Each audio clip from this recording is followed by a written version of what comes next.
बिस्मिल्लाहिर्रहमानिर्रहीम। शुरू अल्लाह के पाक नाम से जो नहायत मेहरबान और रहम करने वाला है। मेरे रब की दी गई नेमतों का, रहमतों का, बरकतों का हर लम्हा हर घड़ी शुक्र अदा करते हुए ज़िंदगी गुजारनी चाहिए। अस्सलाम वालेकुम ख़वातीन और हज़रात, खुश आमदीद and very good afternoon to all of you. दिल की गहराइयों से हम आपको वेलकम कहते हैं और यकीन जाने वाकई में दिल से हमेशा दुआएं निकलती हैं, क्योंकि बड़े बुजुर्ग कहते हैं कि आप अच्छा सोचें दूसरों के लिए तो आपके साथ भी अच्छा होगा। और इसी तरह जो है हंसते मुस्कुराते हुए जो हमारी ज़िंदगी है वो गुजर जाएगी और पता भी नहीं चलता। लिटरली मैं आपको सच बताऊं, ऐसे चुटकियों में वक्त गुजरता है। और वक्त गुजरने की बात आए तो आप देखें मौसम कैसा चेंज हुआ। मुझे याद है लास्ट ईयर सर्दियां थीं तो सर्दियां ख़त्म होने का नाम ही नहीं ले रही थी। आपको याद पड़ता होगा कि कितनी मरी में जो एक बहुत बड़ा सानिया पेश आया बर्फ़ की वजह से, वो रिकॉर्ड ब्रेकिंग बर्फ़ थी। और फिर आप देखें कितनी बारिशें हुई, इस्लामाबाद में सर्दी, लाहौर में इतनी सर्दी, और सर्दियां ख़त्म नहीं हो रही थी। उसके बाद इस दफ़ा आप देखें एकदम से अब ट्रांजिशन फेज़ शुरू हुआ है। बाहर के मौसम का आगाज़ तो हुआ है, लेकिन this is a tricky weather. Tricky weather से मुराद ये कि ना आप रात को पंखा चला सकते हैं, आपको गर्मी भी लग रही होती है, लेकिन आप पंखा चलाएंगे। एसी तो खैर अभी सवाल ही नहीं पैदा होता कि आप एसी चलाएं, लेकिन अगर आप पंखा चलाएंगे तो मिडल ऑफ द नाइट में आपको जो है सुबह 4-5 बजे के करीब जो है कमनी चढ़ना यानी सर्दी लगना शुरू हो जाती है। तो जितना हो सके अभी अपना ख्याल रखें और बच्चों का ख़ास तौर पे ख्याल रखें। और ये वाला जो ट्रांजिशन फेज़ होता है जिसमें मौसम चेंज हो रहा है, यानी बाहर से गर्मी की तरफ हम जा रहे हैं, तो you have to be very very careful. एकदम से जो है ना हम लोग बड़े बेचैन होकर ठंडी चीज़ें खाना शुरू हो जाते हैं, स्वेटर्स उतार देते हैं। तो ये मत कीजिए, आहिस्ता आहिस्ता से हर चीज़ को अडेप्ट करने की कोशिश करें। और आज डॉक्टर फरजीन मलिक साहिबा के सेगमेंट में भी मैंने इसीलिए पहले बता दिया ताकि फेसबुक पेज पीटीवी होम के फेसबुक पेज पे जो official video teaser weekend at home का हमने शेयर किया, तो आप कोई सवालात करना चाहें, अल्लाह ना करे आपको कोई प्रॉब्लम हो, लेकिन अगर आपको लगता है कि कोई गला ख़राब है या कोई पेट की प्रॉब्लम है, अल्लाह ना करे, तो you can share your problem और हम उसको इंशाल्लाह डॉक्टर फरजीन मलिक साहिबा के सेगमेंट में ज़रूर शामिल करेंगे। अच्छा जी, अब शामिल प्रोग्राम में चीज़ों की बात हो रही है तो आपके लेटर्स भी आए हैं, कुछ कार्ड्स भी मौसूल हुए हैं, थैंक यू सो मच। और 21 महमूद गजनवी रोड लाहौर हमारा पोस्टल एड्रेस है, जिसके ज़रिए आप हमसे जो है रब्ता कर सकते हैं। आप लेटर्स शेयर कर सकते हैं, पेंटिंग्स, पोर्ट्रेट्स। अगर आपको लगता है आप राइटर हैं तो आप एक सैम्पल शेयर कर सकते हैं हमारे साथ। और ये पीटीवी होम का जी प्लेटफॉर्म है, पाकिस्तान टेलीविजन नेटवर्क का प्लेटफॉर्म आपके लिए हाजिर है। इंशाल्लाह आपको ज़रूर प्रोग्राम में बुलाया जाएगा। और आज आपकी लाइव कॉल्स भी हम लेंगे। नंबर नोट डाउन कर लें, 042-992-00628 हमारा नंबर है, जिस पे सादिया अरशद साहिबा हमारे साथ मौजूद हैं। उनसे आप बात कर सकते हैं और फी बंदा एक सवाल होगा। तो 2 लोग मौजूद हैं, पहले सादिया को भी वेलकम करते हैं और उसके बाद शेफ अनम को भी करेंगे। अस्सलाम वालेकुम। वालेकुम अस्सलाम। कैसी हैं आप? बिल्कुल ठीक, first class. You looking very pretty Sadia. You too as always. Thank you so much. और सामने जो खूबसूरत हमारी शेफ हैं अनम, इनको भी खुश आमदीद कहते हैं। अस्सलाम वालेकुम। वालेकुम अस्सलाम, कैसी हैं आप? अल्लाह का शुक्र। अनम, आप मुस्कुरा क्यों रही हैं? क्योंकि उससे पहले आपने मुझे एक बात बताई थी तो वो मेरे माइंड में घूम रही थी। अच्छा जी, अब बात क्या थी? अब ये नाजरीन जरा प्लीज होशियार बाखबर ख़वातीनो, लेडीज एंड जेंटलमैन, एक सेकंड। मेरी बेटी ना जब नई नई बोलना शुरू हुई ना तो मुझे प्रोग्राम में देखती थी तो ख़वातीनो हजरात सुनती थी तो उससे बोला नहीं जाता था। तो जब शीशे के आगे नकल उतारती थी तो खतवीनो हजरात कहती थी। खतवीनो हजरात। ये जी कार्ड आया है अनम के लिए, जो अनम को यकीन नहीं आ रहा कि मेरे लिए कार्ड है। मैंने कहा अनम आप हमारी प्रोग्राम, आप सेलिब्रिटी हैं, ऐसा कैसे? ये देखिएगा, हैप्पी न्यू ईयर का कार्ड है। और ये शेर जो लिखा है ये मैं पढ़ नहीं सकती इसका ये मतलब नहीं कि मतलब बहुत अच्छा शेर है, गालिब का शेर है, लेकिन प्रॉब्लम ये है कि अभी मुझे राइटिंग थोड़ी सी समझ नहीं आ रही। तो ये अनम के लिए हैप्पी न्यू ईयर का है कार्ड और लिखा हुआ है मुअज़्ज़िज़ अनम, नया साल आपको मुबारक हो। और शेर ही है, हाँ ये आप पढ़ लीजिएगा प्लीज़। ये ज़रा क्लैपिंग हो जाए अनम के लिए प्लीज़। ये लें, ये आपके लिए। और ये प्यार है ख़वातीनो हज़रात आप लोगों का, और ये वो तमाम इज़्ज़त के साथ, रिस्पेक्ट के साथ जो आप हम लोगों को अपना समझते हैं, वो प्यार की झलक नज़र आती है। अच्छा, ये कार्ड हमारे लिए भी भेजा है मुअज़्ज़िज़ सुंदस। ये जी देखिएगा जी, किधर है ये जी? आपने happy new year, thank you so much and it's time to party. ये अभी नहीं हो सकता, ये मुश्किल थोड़ा सा काम है। थैंक यू सो मच जी। और नाम नहीं लिखा, बस ये ज़रा थोड़ा सा कोई गड़बड़ सी होगी। प्लीज़ आप ज़रूर जब कार्ड्स भेजें तो नाम ज़रूर शेयर किया करें, है ना? बिल्कुल नाम शेयर करना चाहिए ताकि हमें पता चले कि प्यार करने वाले लोग हैं। तो हमें पता होना चाहिए। बिल्कुल सही। अच्छा जी अनम, बनने क्या वाला है ये बताएं। जी आज हम जो है स्नैक में बनाएंगे चिकन थाई स्प्रिंग रोल, ठीक है। और उसके साथ हम बनाएंगे चिकन चाउमीन और रेड ब्लड ऑरेंज जूस बनाएंगे। ब्लड क्या खून होगा उसमें? नहीं, रेड ब्लड ऑरेंज जूस, वो जो ऑरेंजेस होते हैं हाँ, तो वो। खोल इसको दिखा। अच्छा मुझे मैं सीरियस सवाल है अब ये कैसे पता चलेगा कि ये लाल है अंदर से कि नहीं? इसकी क्या निशानी क्या है? ये लाल नहीं है।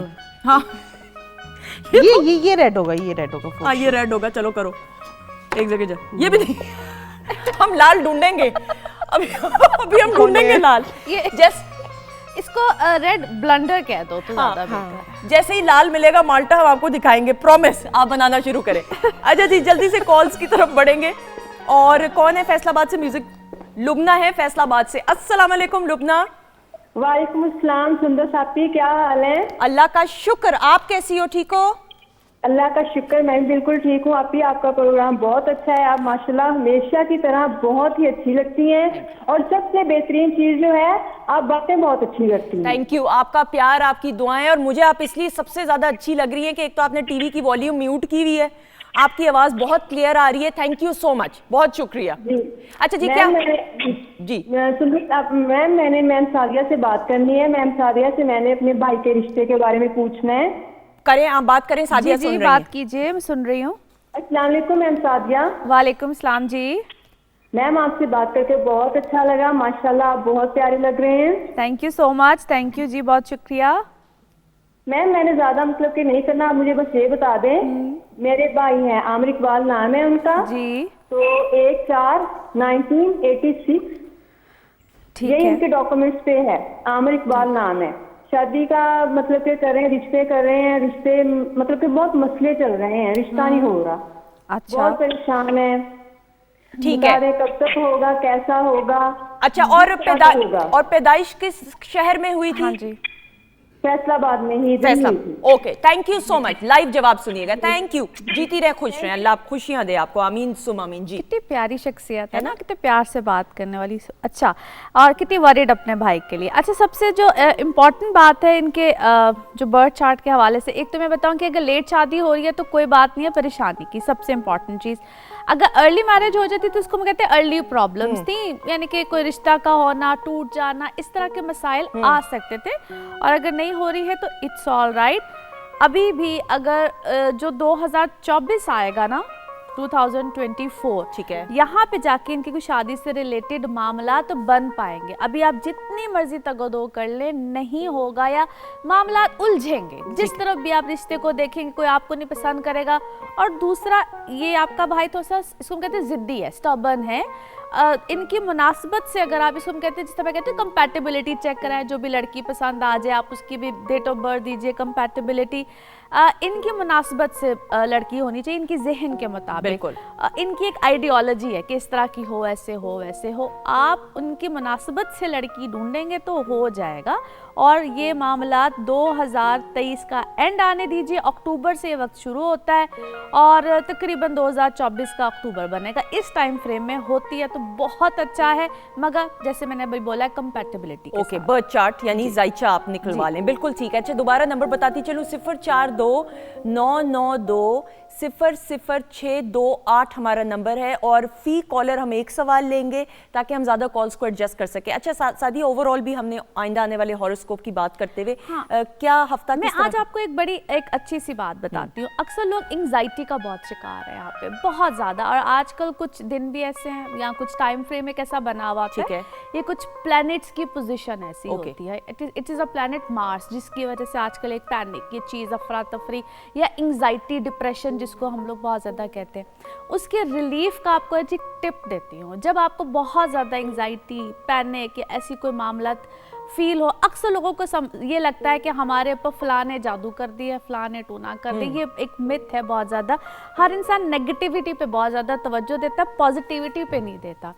ये एक ऐसा पैटर्न टाइम का बना हुआ है जिसको मैं कहती हूँ कि आपने पास्ट में जो भी किया होगा उसके मामलात आपको इस टाइम पीरियड में मिलेंगे। ओके, ये मैं एक ऐसी बात बता रही हूँ जिस पे थोड़ा सा गौर करने की जरूरत ठीक है। है। लिहाजा अल्लाह की तरफ से एक ऐसा वक्त है अपनी डायरेक्शंस को दुरुस्त करने का, जो मैं तकरीबन पास्ट अक्टूबर से कह रही हूँ। बिल्कुल सही। ठीक है? आलिया फैसलाबाद थोड़ा से सा इस चीज के ऊपर अगर करेंगे लोग, तवज्जो देंगे तो अपने आप चीजें ठीक होंगी। मैं रिलीफ का भी बताऊंगी कैसे ले बिल्कुल, सकते हाँ, हैं। आलिया फैसलाबाद से उनकी कॉल लेके फिर इस पे तफसील में गुफ्तगू। जी अस्सलाम वालेकुम।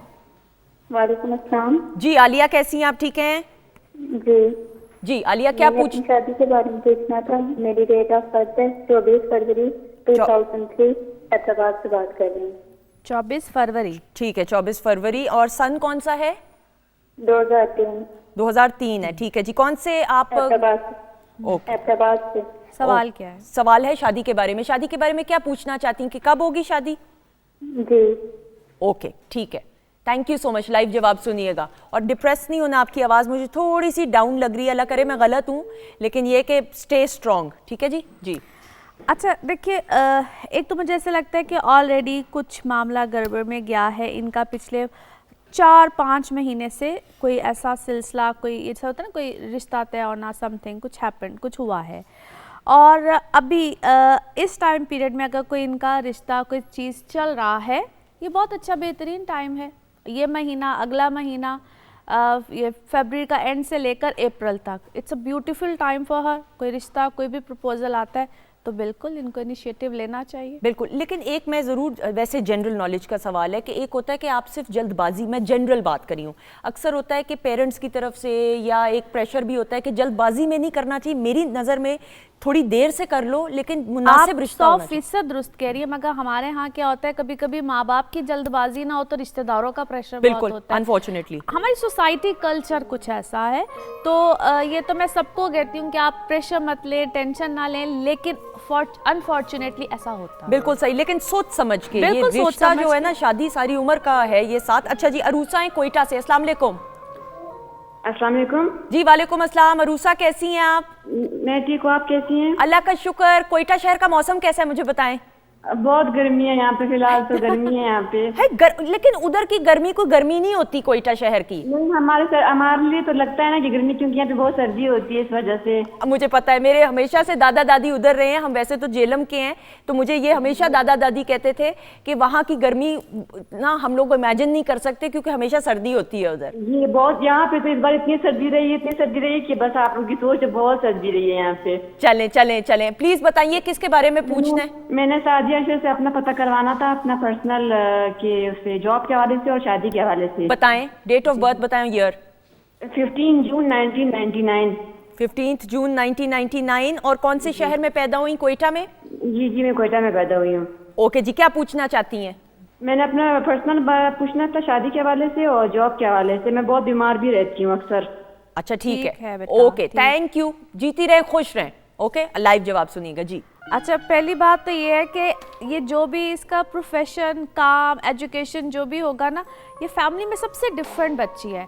यानी कि इसकी जो एजुकेशन होगी वो भी एक different, I mean she is very extra ordinary talented भी है, देयर इज़ नो डाउट।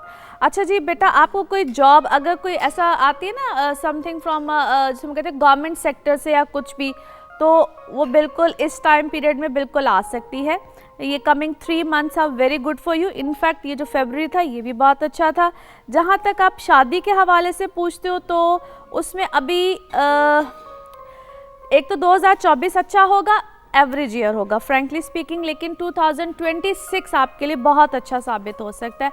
और मेरा मशवरा भी आपके मुताबिक यही है कि 2026 तक वेट कर लीजिए, आपको ज़्यादा अच्छा रिश्ता मिल जाएगा। अभी जो भी मामला आपका चलेगा ना, हो सकता है उसमें बहुत अच्छी बात ना बने, आप प्रॉब्लम में आओगे। ठीक है। ये टाइम पीरियड आपके जॉब, प्रोफेशन, पैसा बनाने के हवाले से अच्छा। अच्छा, दैट्स गुड। चलें, एटलीस्ट आपका ठीक है जी। अच्छा, अब जो एंजाइटी के बारे में हम बात कर रहे थे, अब रिलीफ की बात करते हैं। अच्छा, रिलीफ की बात और सारे सितारे इसकी उसमें हैं या नहीं? Most of Okay. मोस्टली इस वक्त है, क्योंकि ये वक्त आपको सबको, मैंने जैसा कहा ना, जो इस वक्त अपनी डायरेक्शन को ठीक कर लेगा ना, पास्ट में जो भी गलती की है, जो भी हुआ, या जिस चीज़ को हम एवेल्युएट अपनी लाइफ में नहीं कर पाते कि कैसे करना है, किस तरह से करना है, बेतरह के कर लें।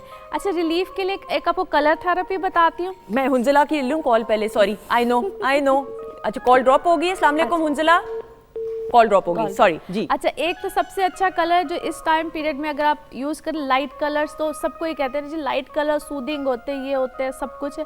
मैं ब्लैक कलर की आज आपको बात करती हूँ। ब्लैक कलर, और मैं अक्सर इस बारे में बात करती हूँ, लोग ब्लैक कलर क्योंकि it's a colour of Saturn, ठीक है। ब्लैक कलर को जो लोग समझते हैं ना बुरा है, मैं तो एक तो पहले बात ये क्लियर कर दूं, इट्स नॉट, नहीं, बिल्कुल भी नहीं, बिल्कुल भी बिल्कुल नहीं भी नहीं। हाँ, आप ब्लैक कलर को यूज़ करें, और ख़ास तौर पे जो कैप्रिकॉन्स हैं, इक्वेरियस हैं, इस वक्त में एरीज हैं, स्कॉर्पियोज हैं, इन लोगों को मैं ख़ास तौर पे कहूँगी ज़रूर यूज़ करें। और ये आपकी नेगेटिविटी को एब्जॉर्ब करेगा, पॉजिटिविटी देगा, माइंड को रिलैक्स करेगा। दूसरा जो कलर है वो इस वक्त में आजकल के दिनों में it is green and yellow, light colour, वो भी डार्क वाले नहीं, इसमें लाइट कलर, ये आप लोगों को सूदिंग करेगा। और सबसे अच्छी बात, अव्वल और आखिर दुरूद शरीफ, 3 बार बीच में आयतल कुर्सी, बस तो फिर तो ये सबसे अच्छी चीज़ होती है। आप लोग जिस वक्त अपने अंदर नेगेटिविटी कोई भी चीज़ महसूस कर रहे हो, आपको ये भी लगे कि मेरे पे किसी ने कुछ कर भी दिया, नजरे बद है, कुछ भी है, this is the best remedy for everybody. बिल्कुल, ये तो वैसे भी, ये तो इससे ज्यादा तो जी। अक्सा लाहौर से, अस्सलाम वालेकुम। वालेकुम सलाम। सुंदर सापा, कैसी हैं आप? अल्लाह का शुक्र। अक्सा कैसी हैं आप, आपकी दुआएं? जी बिल्कुल। सादिया आपा कैसी हैं? मैं बिल्कुल ठीक हूँ, अल्लाह का शुक्र। उनको थोड़ी भूख लगी हुई है, वो कह रही हैं अभी तक अनम ने कुछ खाना नहीं खिलाया। Looking so nice both of you. Really, thank you so much. जीती रहे, खुश रहें। बताएं क्या सवाल और किससे पूछना है हवाले से? सादिया आपा से मैंने अपनी सिस्टर के बारे में पूछना है, उनकी शादी के बारे में। जी जी पूछें। जी, वो उनकी शादी कब होगी? अपनों में होगी या गैरों में? लाइफ पार्टनर कैसा होगा? ठीक है, नाम पहले बताएं बहन का। शमा शफकत। शमा शफकत। और डेट ऑफ बर्थ और ईयर बताएं। 6 जुलाई 1992। 1992, 6 जुलाई। और कहाँ पे पैदा हुई थी? लाहौर में ही? जी, लाहौर के एरिया में गांव है। ठीक है, बिल्कुल सही। और वक्त पैदाइश का अगर पता हो? जी, ईशा टाइम। ओके, ठीक है, थैंक यू सो मच, बहुत शुक्रिया, जीती रहें जी। अच्छा, शादी के हवाले से तो ये जो 2022 गुजरा है, यहाँ पे कोई इनका मामला, कोई चीज़ कुछ होना चाहिए था, और अगर नहीं हुआ या हो के कोई मामलात में कुछ प्रॉब्लम आई है, तो बेटा एक सजेशन है, ये अभी अप्रैल तक still it's a good time. ठीक है, ठीक है। अगर कोई मामला बनता है, कोई चीज़ें पॉजिटिविटी में जाती हैं तो बहुत बेहतरीन, ज़रूर, मगर मैंने अभी जिस तरह कंपैटिबिलिटी चीज़ बताई है ज़रूर करें। अदरवाइज़ 1 से 1.5 साल वेट कर लीजिए, मामला अच्छे मिल जाएंगे, बेहतर हो जाएगा। अदरवाइज़ जो कोई रिश्ता दूर से आता है, या दूर से का मतलब होता है दूसरे शहर से, मुल्क से, कुछ भी डिस्टेंस के साथ होगा, और अगर किसी की ऑलरेडी कोई शादी टूटी हुई है, कोई ब्रेकअप हुआ हुआ है, कुछ भी उस तरह का कोई रिश्ता मिलता है तो उसको भी कंसिडर कर लीजिए। अपने मुताबिक इन्होंने कुछ ना वो बनाए हुए पैटर्न्स कि ज़ात से बाहर नहीं करना है, क्योंकि इस बच्ची का जायचा ऐसा है। ठीक है, वो आप सोचेंगे तो प्रॉब्लम्स आएंगी। बिल्कुल सही, ठीक है, बिल्कुल। अलीना है जी मियाँ चन्नू से, अस्सलाम वालेकुम। वालेकुम सलाम। आपका क्या हाल है? बिल्कुल ठीक, अल्लाह का शुक्र। अलीना, आप कैसी हैं? ठीक हैं? जी मैं बिल्कुल ठीक। आप बताएं? अल्लाह का शुक्र, दुआएं। अच्छा जी, मुझे बताएं किसके बारे में, अपने बारे में पूछना है? मुझे भाई के बारे में पूछना है। ओके, कितनी प्यारी बहन है भाई, भाई के बारे में पूछना चाहती हैं। बताएं, भाई का नाम बताएं पहले। भाई का नाम है वकार यूनस। वकार है, अच्छा, वकार यूनस, ठीक है। And date of birth? Date of birth 8 March. 8 March. सन कौन सा है? सन 2000 ही है। ओके, 2000 ही है, ठीक है जी। और क्या पूछना चाहती हैं भाई के बारे में? भाई की जॉब के बारे में पूछना है, जॉब नहीं मिल रही। ठीक है। और पैदा किधर हुए थे? मियाँ चन्नू में ही? किस शहर में? जी मियाँ चन्नू में। ऑलराइट, ठीक है, thank you so much. Live जवाब सुनिएगा, थैंक यू जी। अच्छा, पहला तो मैं अभी देखती इस बच्चे को कोई सेहत का भी इशू है, ठीक है। और प्रीवियस 1-1.5 साल से ये ज़्यादा मुझे सेहत के इशू से थोड़ा सा रिलेटेड इसके इश्यूज नज़र आते हैं। जॉब के हवाले से अगर आप कहें तो ये थोड़ा सा होता है ना, कुछ लोग किसी के अंडर काम नहीं कर सकते, या कुछ इस टाइप के इश्यूज हैं। बेटा जॉब मिल जाएगी, थोड़ा सा ज़रा जिस एफर्ट के साथ वो लगा हुआ है, अपनी एफर्ट लेवल को थोड़ा सा ज़रा ज़्यादा करे। ठीक है। जो एक्सपेक्ट करता है कि मुझे फ़लाँ लेवल की जॉब मिलेगी, उसको लेवल को थोड़ा सा हल्का करे, तो मैं समझती हूँ इनको जॉब मिल जाएगी, कोई ऐसी बात नहीं है। लेकिन अपनी इसकी सेहत का प्रॉब्लम है, ठीक है। मुझे जो ज्यादा प्रोमिनेंट जो इस टाइम पीरियड में चीज नजर बिल्कुल, आती है, सेहत से और रिलेटेड। ठीक है, बिल्कुल सही। अल्लाह ताला आपको अपनी हिफाजत में रखे, आमीन सुम आमीन। जी अली हैं लाहौर से, अस्सलाम वालेकुम।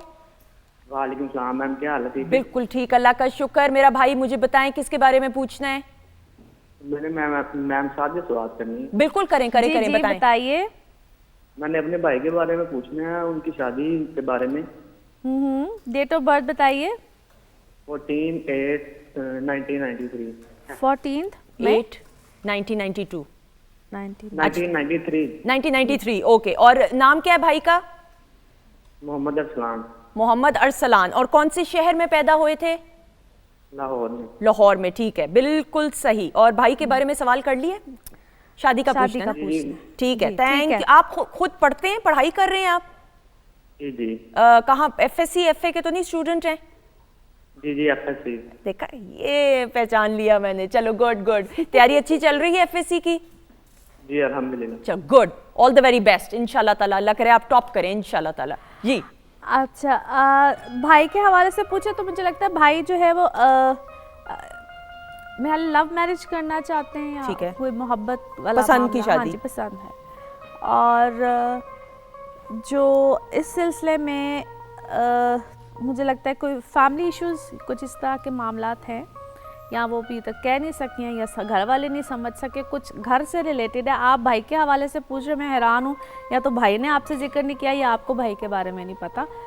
कोई घर में पहले अपनी अंडरस्टैंडिंग लेवल को ठीक करें, तो मेरा ख्याल है कि आपकी शादी हो जाएगी जहाँ पे भी ये चाहते हैं। बिल्कुल घर में ही कोई मामला, कहते हैं घर में ही रौला है। बिल्कुल सही। चलिए, रौला अपने घर में हो तो आगे क्या बात करें? बिल्कुल कम्युनिकेशन का मुझे लग रहा है गैप का, अगर आप जिस तरह कह रही हैं समझ, बिल्कुल सही। अल्लाह इंशाल्लाह बेहतरी करे। अच्छा जी, आपने जो रिलीफ था वो बता दिया है सारा कुछ, क्योंकि हम इख्तिताम की तरफ कुछ और बताना चाहें जल्दी से? ऑलरेडी मैं बता चुकी हूँ, और मैंने तो यहाँ तक बता दिया कि आप क्या पढ़ें, कलर्स को किस तरह से यूज करें, हर चीज बताया है। तो it is very excellent for anxiety. बिल्कुल सही, थैंक यू सो मच। इसी My के साथ pleasure आपका always. Thank शुक्रिया अदा करते हुए, और ख़वातीन हज़रात इंशाल्लाह बाकी कॉल्स हम अगले हफ्ते लेंगे लाइव सादी अरशद साहिबा के सेगमेंट में। लेकिन इस वक्त जी, और यंगस्टर्स को प्रमोट करने की जो रिवायात हैं पाकिस्तान टेलीविजन नेटवर्क की, और बिलखसूस फिर हम सिंगिंग के बात करें तो वीकेंड एट होम का बड़ा एक अहम सतून है सिंगिंग। और सैटरडे के रोज़ हमारी कोशिश ये होती है यंगस्टर्स को बुलाएं। लेकिन अमार वारिस बेग यंगस्टर तो हैं ही हैं, लेकिन मंझे हुए सिंगर हैं।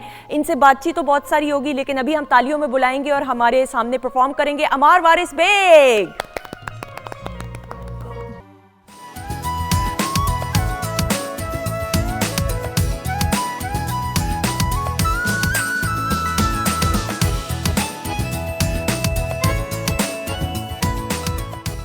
जी ख़वातीन हज़रात, खुश आमदीद, welcome back once again. Weekend at home की लाइव प्रोग्रामिंग, और उसमें आप हमसे रब्ता किस तरह कर सकते हैं? PTV होम का ऑफिशियल फेसबुक पेज, और उसमें हमने वीडियो टीज़र दिया आज डॉक्टर फरजीन मलिक साहिबा का जो सेगमेंट है, उसमें पहले डॉक्टर फरजीन मलिक को हम वेलकम करेंगे और उसके बाद टॉपिक में बताऊंगी। अस्सलाम वालेकुम। जी वालेकुम अस्सलाम, क्या हाल है? बिल्कुल ठीक, अल्लाह का शुक्र। कोई म्यूजिक नहीं डॉक्टर फरजीन के लिए वेलकम करने के लिए, थोड़ी देर में म्यूजिक भी हम चलाएंगे। कैसी हैं आप? हम दोनों आर्मी ग्रीन कलर पहन के बैठे हैं ना, इसलिए हमारा रोब चल रहा है।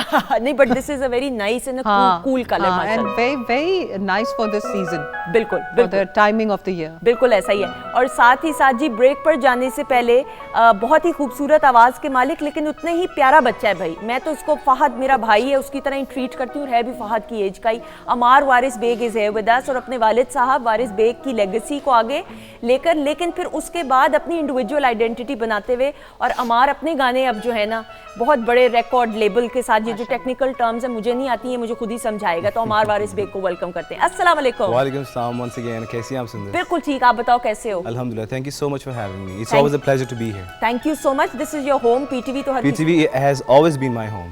बिल्कुल ऐसे ही। अच्छा, मुझे बताएं गानों का कि क्या नए ट्रैक्स आने वाले हैं? वीडियो मैंने 3 म्यूजिक वीडियो शूट किए हैं हॉलीवुड में।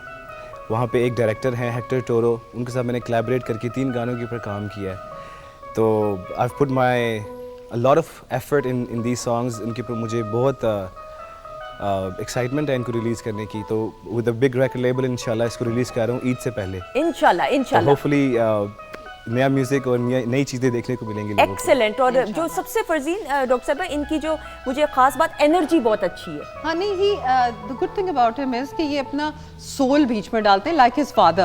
तो जब तक सोल ना जाए ना किसी चीज, पैशन, तब तक कहानी बनती नहीं है सुंदर। ऐसा ही है, जैसे true। आप प्रोग्राम में अपना पैशन डालती हो, मुझे भी एक प्रोग्राम के लिए पूरी एक रिसर्च करनी पड़ती है, वरना बात नहीं बनती, उसकी रूह में जाना चाहिए। ऐसा ही है, ट्रू, आई एग्री। कोई भी काम करें उसको बड़े पैशन के साथ और हार्ड वर्क के साथ करना चाहिए। अच्छा जी, अब डॉक्टर फरजीन मलिक साहिबा का जो सेगमेंट है उसमें डॉक्टर साहिबा वायरल इन्फेक्शंस और ट्रांजिशन फेज, यानी बाहर के मौसम से गर्मी की तरफ जा रहे हैं, लेकिन रात को पंखा भी नहीं चला सकते, गर्मी भी लगती है, और अगर आप पंखा चला दें तो रात को 4-5 बजे सर्दी लगना शुरू हो जाती है। True। हर किसी का नज़ला जुकाम हो रहा है, तो थोड़ा सा बताइएगा इसका क्या हल हो सकता है? पहली चीज़ तो ये है कि जैसे कि आप कह रही हैं, ये वायरल भी हो सकता है, बैक्टीरियल भी हो सकता है, और सीजनल एलर्जीज में ये चीज़ भी आती है कि टेम्परेचर का ऊपर नीचे होना। तो जब टेम्परेचर ऊपर नीचे होता है तब भी आप you can catch a cold, ठीक है।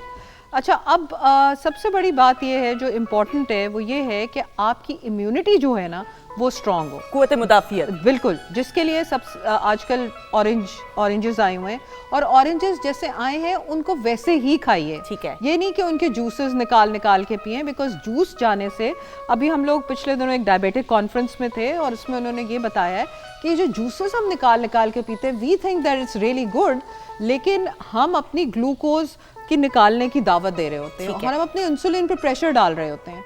तो इसलिए बेहतर है कि फाइबर के साथ उस फ्रूट को खाएं। बिल्कुल। हम लोग आजकल चूंकि शादियों का भी सीजन है और इसलिए बहुत हम लोग खाने खा रहे हैं मुरगन किस्म के, बाहर के ऑयल्स, बाहर की चीज़ें, बहुत सारे सोडाज पी रहे हैं, और प्लेटें भर भर के हम खाना डालते हैं, बिल्कुल। जिस तरह बस उसके बाद बारी नहीं आनी तो अल्लाह माफ हाँ, करे। मैं सीरियसली बट मतलब एट द सेम पॉइंट हमें ये भी कहना चाहिए कि वाकई खाने की रिस्क की कदर करें। True। कई लोग ऐसे हैं जिनको मिल भी नहीं रहा। बिल्कुल। सो इसलिए ये बहुत इंपॉर्टेंट है कि हमारी अपनी इम्यूनिटी जो है वो इतनी स्ट्रांग हो। एक तो मैंने विटामिन सी का किरदार अदा किया, बच्चों को ख़ास तौर पे, स्कूल जाते हुए बच्चों को, जो एल्डरली लोग हैं उन सबको आप प्लीज़ विटामिन सी पे लोड अप ज़रूर करें। अगर आपको ऑर्गेनिकली नहीं मिल रही तो आप उसको अपने डाइट के थ्रू करें, लेमन के अंदर भी होती है ये सारी चीज़ें। अच्छा जी, उसके बाद फ्रूट्स और सैलेड्स का इस्तेमाल लाजमी है।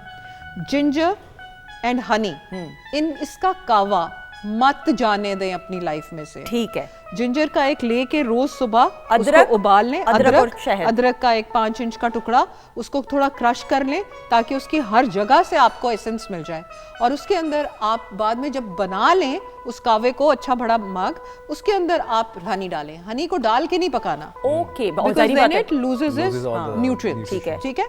तो इसलिए ये आपने करना है। हनी और अदरक is one of the main things. अगर डायबिटीज है फिर उसको हनी को माइनस कर दें, बट अदरक का कावा has been known to cure colds over years and centuries। अच्छा, और जिस तरह अब अमार है, ही इज अ सिंगर, हाँ। जो सिंगर्स हैं, ये अमार के लिए भी बहुत अच्छा हो सकता है, गले की तासीर के लिए। बिल्कुल, for Amar and for people who are singers और people who have rampant infection, कि उनको हर जगह के बाद दीगरे इन्फेक्शन हो रही है बैक टू बैक, उन लोगों को बीच में लिकरिस भी डालनी चाहिए जो कि मुलट्ठी है। ठीक है। मुलट्ठी का कावा, मुलट्ठी चूइंग, पान उसका भी होता है बाक, हाँ, उसको ऐसे चू करना, ये बहुत अच्छा है वोकल कॉर्ड्स के लिए। ठीक है। जो लोग आजकल बीमार हो रहे हैं, जिनका गला खराब हो रहा है, वो अपनी आवाज भी खो रहे हैं, ऐसा ही उनको फोन करो, कहते हैं हेलो मैं बोल नहीं सकता, सॉरी, मैसेजिंग पे आ जाओ। तो सिंगर्स तो ये बिल्कुल भी अफोर्ड नहीं कर सकते। हाँ, they और मेरे can't डैड at बिल्कुल all। मेरे डैड ने मुझे शुरू दिन से यही बताया कि यू शुड ऑलवेज कंज्यूम कावा और इस तरह की। ऐसा ही आपके वालिद साहब, बल्कि उनकी भी तबीयत थोड़ी सी खराब मौसम की वजह से हुई एग्जैक्टली हुई। एग्जैक्टली। हर घर में कोई ना कोई एक शख्स अनफॉर्चुनेटली जो है ना ये इस मौसम की जद में आया हुआ है। हाँ। अच्छा जी, एक कावा हो गया, फिर बिल्कुल। अच्छा, उसके बाद ये है कि ब्रॉथ, बोन ब्रॉथ का बहुत जो रोल है, आई am not talking about the normal soup जो हम घर में, वो चिकन कॉर्न सूप वगैरह, हम कह रहे हैं कि आप हड्डियां लें मटन की या बीफ की और उसकी यखनी निकालें। ठीक है। उसको ओवरनाइट रखें, यानी कि बिल्कुल हल्की आकर के, जो हम शबदेग नहीं बनाते हाँ, थे बिल्कुल। और बनाते हैं अभी भी, तो उसको 8 घंटे तक आप रखते हैं। उसके अंदर आप पेपरकॉर्न्स यानी कि काली मिर्च डालते हैं, उसके अंदर अदरक डालते हैं, लहसुन डालते हैं, प्याज डालते हैं, उसको एक मलमल की पोटली में बंद कर देते हैं। ठीक है। जीरा डालते हैं, क्योंकि इन तमाम स्पाइसेस के अंदर इतनी ताकत है सुंदस, कि वो आपको अंदर से नेचुरल इम्यूनिटी देती है। बिल्कुल ठीक है। ऑनेस्टली मैंने देखा है लोगों को क्योर होते हुए विया डाइट, विया ऑर्गेनिक चीज़ों का खाना पीना। तो ये बहुत इंपॉर्टेंट है कि हम प्लीज़ इस चीज़ को अब दावत दें, क्योंकि दवाइयों का सहारा लेना is the last thing as a doctor that I would recommend. अच्छा, और बड़े मज़े की बात ये है कि बड़े फ़ख्र से लोग बताते हैं कि जी हम मल्टीविटामिन्स ले रहे हैं, हम फलां चीज़। भाई आप नेचुरल सोर्स, अल्लाह ताला ने कितनी कुदरती हमारे पास ऐसी ऐसी चीज़ें, उनमें क्या क्या इंग्रेडिएंट्स और न्यूट्रिएंट्स हैं, आप वो खाएं बजाय इसके कि आप दवाइयों पे लग जाएं। बिल्कुल। मैं तो आई एम नॉट, बिल्कुल मैं तो अग्री नहीं करती। एक इम्पॉर्टेंट चीज जो बहुत जरूरी है वो है विटामिन डी। ठीक है। अब हुआ ये है कि फ्रॉम विंटर्स टू समर्स हम जंप कर गए। ठीक है। Unfortunately there has been no spring, but उसकी सॉरी टू इंटरप्ट यू, इस बार हमारे पास विंटर भी नहीं सही वाली है। हाँ, वही It मैं was literally maybe 15-20 दिन के लिए सर्दी आई है। पिछले साल बहुत तवील अरसे के लिए आई थी Exactly. सर्दी, इस साल सर्दी वो उस शिद्दत से भी नहीं आई। जिसकी वजह से हमें आफ्टर इफेक्ट्स भी देखने हाँ, पड़े। हाँ, बिल्कुल बिल्कुल। तो इसलिए ना आप लोगों ने अपने टेम्परेचर डिफरेंस को बहुत ज़हन में रखना है। ठीक है। पंखे ऐसे ऐसे नहीं चलाने। हाँ। ठीक है, खासतौर पे बच्चों और एल्डरली के लिए, क्योंकि इस वक्त भी निमोनिया हो सकता है। Pneumonia is not a disease जो ठंड में ही हो सकता है, एल्डरली लोगों के लिए गर्मियों में भी निमोनिया हो सकता है। ठीक है, तो इसलिए टेम्परेचर डिफरेंस, बच्चे अंदर आते हैं, एसी आप चला रहे हैं गाड़ी के अंदर, तो वो एकदम आएंगे किसी ठंड या उसमें, तो छींके मारना शुरू हो जाएंगे। ठीक है। Be very careful for people who have asthma. आपको पता है कि कई लोग एस्थमा से सफर करते हैं। मैं हूँ तो सही सामने They मिसाल। need to be very careful about temperature differences. अपने घर में जो आपने कालीन बिछाए थे सर्दियों के लिए, उनको प्लीज उठा के बाहर रख दें आप, और अपने कालीन फ्री हो जाएं, क्योंकि आपको पता है डस्ट माइट्स और वो सारे ऐसा ही। अब और गर्मी में वो ज्यादा मल्टीप्लाई करते हैं। बिल्कुल सही। अपने बेड्स को, बेडशीट्स को, मैट्रेसेस को धूप दिलवाएं। बिल्कुल, ये प्लीज धूप लगवाएं। एक अब तो धूप बड़ी मजे की धूप आ रही है, ये वो वाली धूप है कि उसमें खुद भी बैठे, लेकिन साथ ही साथ गद्दों को, और वो ये जरा जरूरी है, ये बड़ा जरूरी है। ये टिप ऑफ द डे हुई आज की। फिर टिप ऑफ द डे ये है जो आपने अभी hit the nail on the head किया, 15 मिनट धूप के अंदर लाजमी बैठना है। But done. और जो वो खांसी नहीं होती गंदी वाली, उसके लिए गंदी वाली, उसका नाम होता है, मैंने नहीं लेना। नहीं, प्लीज नहीं लेना। नहीं लेना। उसमें आपने हनी और काली मिर्च को उसमें जानवर का इस्तेमाल होता है। काली मिर्च को पीस के मिला लेना और उसको चाटते रहें लाइक लॉजेंजेस। ठीक है। डोंट हैव इट एकदम से, और प्लीज ठंडे पानी ना पिए। बिल्कुल ठीक है, डन है। मैं ऐड कर सकता हूँ कुछ, जो भी ma'am, of course she is a nutritionist, आपने जितनी भी बातें कही हैं मैंने सारी अपनी लाइफ में वो इम्प्लीमेंट की हुई हैं। और 1-1.5 साल पहले I did not look like, मैं इस तरह नहीं दिखता था। मैंने 22 किलो वजन लूज किया। ऐसा ही है, नो। और ये सब मैंने भाग भाग के और अपनी डाइट के ऊपर कंट्रोल करके, पहले ऑफ कोर्स कोविड का टाइम था तो हम सब खा रहे थे, there was nothing to do pretty much. This is a message, a living message from Living message, absolutely. for the youth and for every one of us. बिल्कुल। तो मैं जितने भी मेरे दोस्त हैं, मेरे इर्द गिर्द लोग आते हैं, मैं सबको एडवोकेट करता हूँ। Of course I am not as लेकिन इंक्लाइंड, जो आपने एक्सपीरियंस खुद तजुर्बा किया अपना है, जो वो तो तजुर्बा जरूरी है वो है। मैं शेयर उससे करता हूँ बेहतर सबसे, क्या और मैं चीज़ हो? सबसे यही कहता हूँ कि वर्क ऑन योर डाइट और अच्छा खाओ। बिल्कुल, और अच्छा सोचें, पॉजिटिव Exactly. सोचें, वर्क हार्ड और पॉजिटिव सोचेंगे तो जिंदगी खुद ही आपको पॉजिटिव नजर आएगी। Correct. अच्छा जी, thank you so much doctor Farzeen Thank Malik का you. शुक्रिया अदा करते हुए। और हम फरमाइश कर रहे थे ब्रेक में, क्या फरमाइश थी कि ये लाइव जरा कुछ सुना हाँ दें, प्लीज भाई, अब जरा मूड अच्छा करें हम। है ना। और अनम आप भी बैठ जाएं। अनम ने ब्लेंडर में चीजें डाल ली हैं, लेकिन अभी हम ड्रिंक नहीं सर्व करेंगे। अनम लाइव हो जाए फिर। जी जी जरूर। बहुत सारी क्लैप में वारिस Thank you, बेग thank को डेडिकेट करते हैं। क्योंकि वो यहाँ पे नहीं है तो उनके लिए डेडिकेशन Please, करते हैं। जी, ठीक है। डैड का ही गाना सुना। बिल्कुल लवली।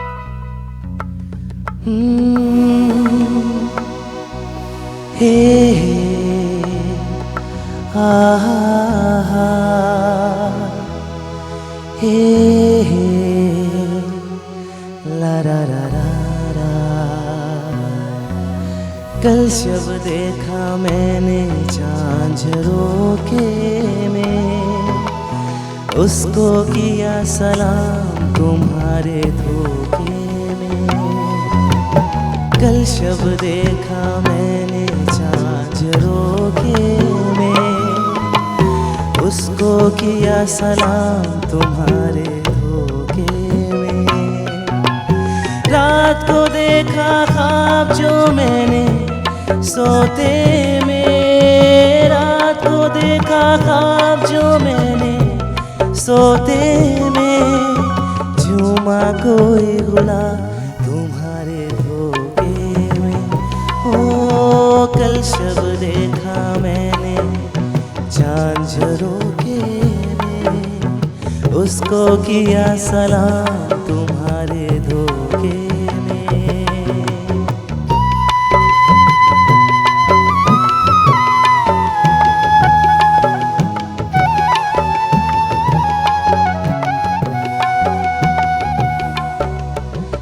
सितारों की जगमग झिलमिल थी, प्यार की पहली मंजिल थी। ओ तेरे मेरे सांसों की नरमी मस्त हवा में शामिल थी।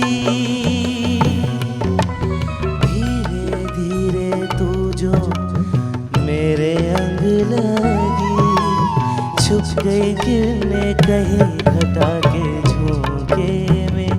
हो कल शब देखा मैंने चाँद झरोखे में, उसको किया सलाम तुम्हारे धोखे में। Thank you.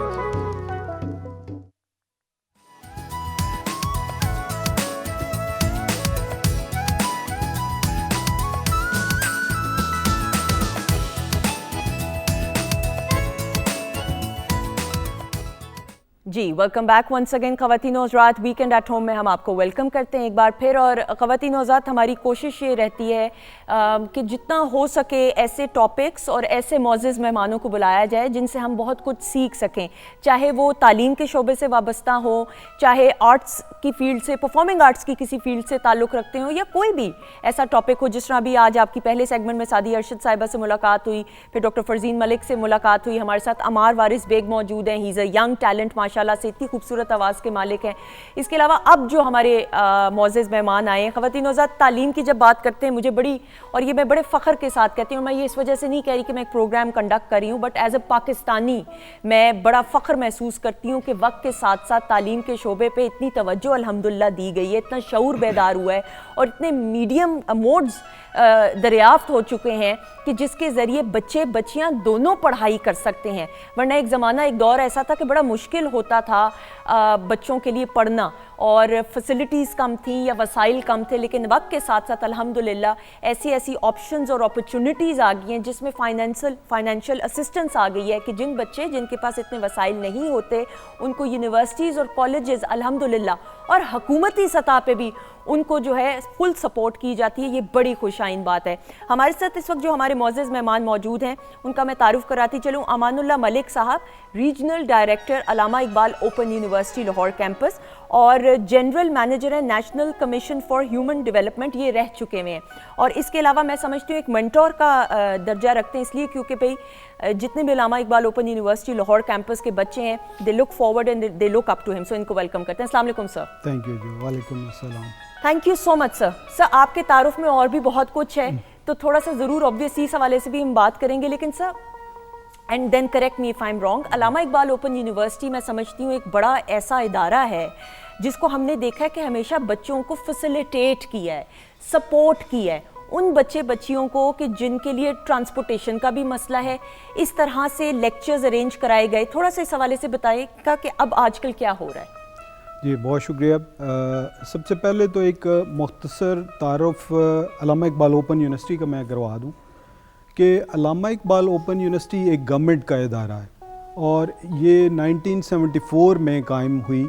और एक यूनिक बात अल्लामा इकबाल ओपन यूनिवर्सिटी की ये है कि अभी तो ओपन यूनिवर्सिटी का कॉन्सेप्ट पूरी दुनिया में इस तरह है कि कोई ऐसा मुल्क आपको नज़र नहीं आएगा जहाँ पे कोई ओपन यूनिवर्सिटी ना हो।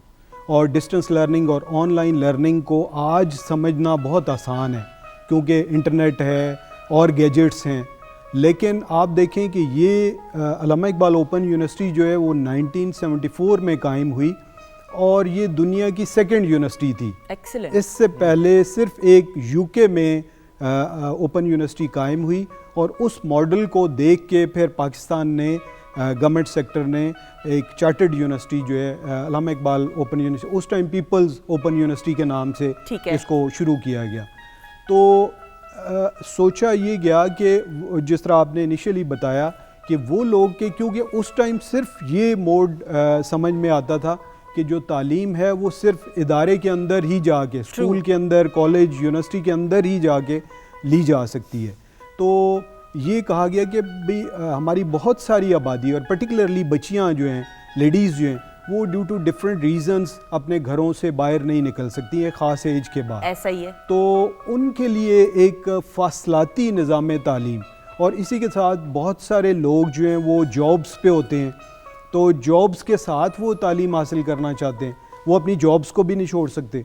तो फिर ये कॉन्सेप्ट आया और अल्हम्दुलिल्लाह आज अगर हम देखें तो पूरी दुनिया में ओपन यूनिवर्सिटीज़ हैं और अल्लामा इकबाल ओपन यूनिवर्सिटी पाकिस्तान के अंदर एक बहुत बड़ा रोल प्ले कर रही है। बिल्कुल सही। उसमें थोड़ी सी स्टैट्स अगर मैं आपके Please, साथ please. शेयर करूं कि कोविड से पहले एक सेमेस्टर में, क्योंकि साल में 2 सेमेस्टर्स हम ऑर्गेनाइज करते हैं, तो एक सेमेस्टर में आलमोस्ट 6 लाख स्टूडेंट जो है हमारा वो एनरोल होता है। अरे 6 जी, लाख 6 लाख, और ईयरली अगर करें तो वो 12 लाख के करीब बनता है। वाओ।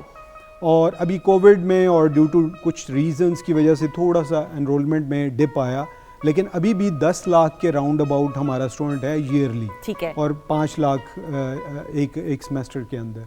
तो और जो रेंज है कोर्सेज की वो ये है कि ये यूनिक यूनिवर्सिटी है पाकिस्तान की गवर्नमेंट सेक्टर में जिसको मैंडेट है कि मैट्रिक से लेके पीएचडी तक का एजुकेशन का बंदोबस्त करती अच्छा, है। ओके, मुझे मैट्रिक का नहीं पता था। मैट्रिक एफए भी हम करवाते हैं। ओके, उसकी आप देखें ना कि बाकी जो पाकिस्तान का सिस्टम है, तमाम सूबों के अंदर बोर्ड्स बने हुए हैं, ऐसा ही है। Board of intermediate and secondary education, उसके तहत मैट्रिक और एफए होता है। True. लेकिन ये पर्टिकुलरली ड्यूटी है अल्लामा इकबाल ओपन यूनिवर्सिटी की कि डिस्टेंस लर्निंग पे, ऑनलाइन लर्निंग पे हम मैट्रिक का बंदोबस्त करें।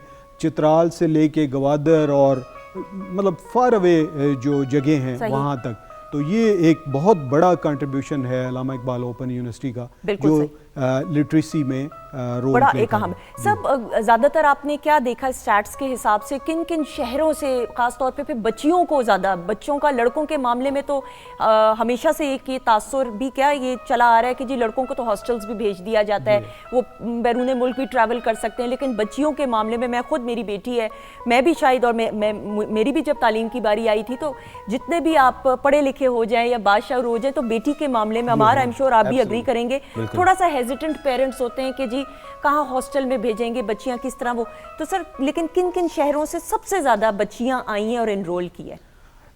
एक तो एनरोलमेंट के लिहाज से हमारे पंजाब में ज़्यादा एनरोलमेंट है। ठीक है। और उसमें भी 5 शहर ऐसे हैं जिनमें ज़्यादा एनरोलमेंट है। लाहौर है, पिंडी है, फैसलाबाद है, गुजरांवाला है, ठीक है। डेरा इस्माइल खान है। तो एनरोलमेंट तो इस लिहाज से, लेकिन तमाम इलाकों, मसलन बलूचिस्तान है, हमारा KPK है, और गिलगित बल्तिस्तान है, आज़ाद कश्मीर, सिंध, तमाम जगह एक अल्लामा इकबाल ओपन यूनिवर्सिटी की आउटरीच को बढ़ाने के लिए 47 रीजनल कैंपसेस जो हैं वो काम कर रहे हैं। Excellent. और 6 मॉडल स्टडी सेंटर्स हैं। जिस तरह कराची बहुत बड़ा शहर है, तो वहाँ पे एक मॉडल स्टडी सेंटर भी है और हमारा रीजनल कैंपस भी ठीक है। तो इस तरीके से यूनिवर्सिटी की आउटरीच को बढ़ाया गया है। तो हर जगह से स्टूडेंट्स जो है वो इसमें पार्टिसिपेट कर रहे हैं। जो आपने जेंडर का कहा, तो ज़्यादा लेडीज़ हैं जो हमारी स्टूडेंट्स हैं, अक्सरियत में जो है वो हमारी लेडीज़ हैं। तो एक और जो यूनिक बात है अल्लामा इकबाल ओपन यूनिवर्सिटी की, कि इसमें कोई एज लिमिट नहीं है। सही। यानी मिनिमम एज है 13 इयर्स के, 13 इयर्स का कैंडिडेट हो जो मैट्रिक में दाखला ले सकता है। उससे ऊपर हमारे पास 70 इयर्स के, 80 इयर्स के भी स्टूडेंट्स हैं। एक्सीलेंट। तो ये एक, यानी मैं PhD कर सकती हूँ। जी बिल्कुल। और एक और आप देखें ना कि मैं तो एक चीज़ कहता होता हूँ कि वैसे तो ठीक है, फॉर्मल एजुकेशन में अगर आपको मौका मिलता है, क्योंकि जब इदारों के अंदर आप एक एकेडमिक्स के साथ और चीज़ें ऑर्गेनाइज होती हैं, और फिर पर्सनालिटी ग्रूमिंग में एक दूसरे के भी साथ सीखना होता है, टीचर्स के साथ, और वो सारी, तो लोगों को जिस हद तक उनको मौका मिलता है वो फॉर्मल एजुकेशन के अंदर रहें। लेकिन जैसे अब आप जॉब में आ गए, तो जॉब के साथ अब हर बंदे को ये ज़रूरत है कि वो अपनी कैपेबिलिटीज़ को, अपने स्किल्स और नॉलेज को बढ़ाता रहे। और आप देखें कि ये जो कम्युनिकेशन और ये इंटरनेट और इससे रेप्लिकेशन जो नॉलेज की है वो बहुत रैपिडली हो रही है। True. तो आपको उससे एब्रेस्ट रखने के लिए आपको अपने करना पड़ेगा, तो उसके लिए फिर ऑनलाइन और डिस्टेंस लर्निंग आपकी जॉब के साथ साथ वो आपको करना पड़ता है। और फिर वो बच्चियां जिनकी शादी हो जाती है, जिनके बच्चे होते हैं, फिर जॉब भी वो करिए, उनके लिए आई थिंक ये बड़ा एक हेल्पफुल प्लेटफॉर्म है। सब फाइनेंशियल असिस्टेंस के बारे में, बहुत सारे ऐसे बच्चे बच्चियां होते हैं जिनके पास वो वसाइल नहीं है, तो किस अंदाज से फिर वो फाइनेंशियल असिस्टेंस दी जाती है, वो जरूर प्लीज बताइए। ये बहुत इंपॉर्टेंट आपने पूछा कि अल्लामा इकबाल ओपन यूनिवर्सिटी ने बाकायदा एक पूरा प्रोसीजर रखा हुआ है जिसके तहत हम जो ये ऐसा स्टेटा कि एक ख़ास लेवल तक की इनकम अगर उनके वालिदैन की या हमारे पास क्योंकि वर्किंग लोग भी होते हैं तो उनकी अपनी एक ख़ास बैरियर रखा गया है कि उससे कम है अगर उनकी इनकम, तो उनको हम फाइनेंशियल असिस्टेंस के उस एम्बिट के अंदर ले आते हैं। सबसे पहले तो ये है कि 3 ऐसे कम्युनिटी के सेक्शंस हैं जिनको फ्री ऑफ कॉस्ट एजुकेशन दी जाती है। पूरी एजुकेशन, डिग्री पूरी, सारी एजुकेशन फ्री है।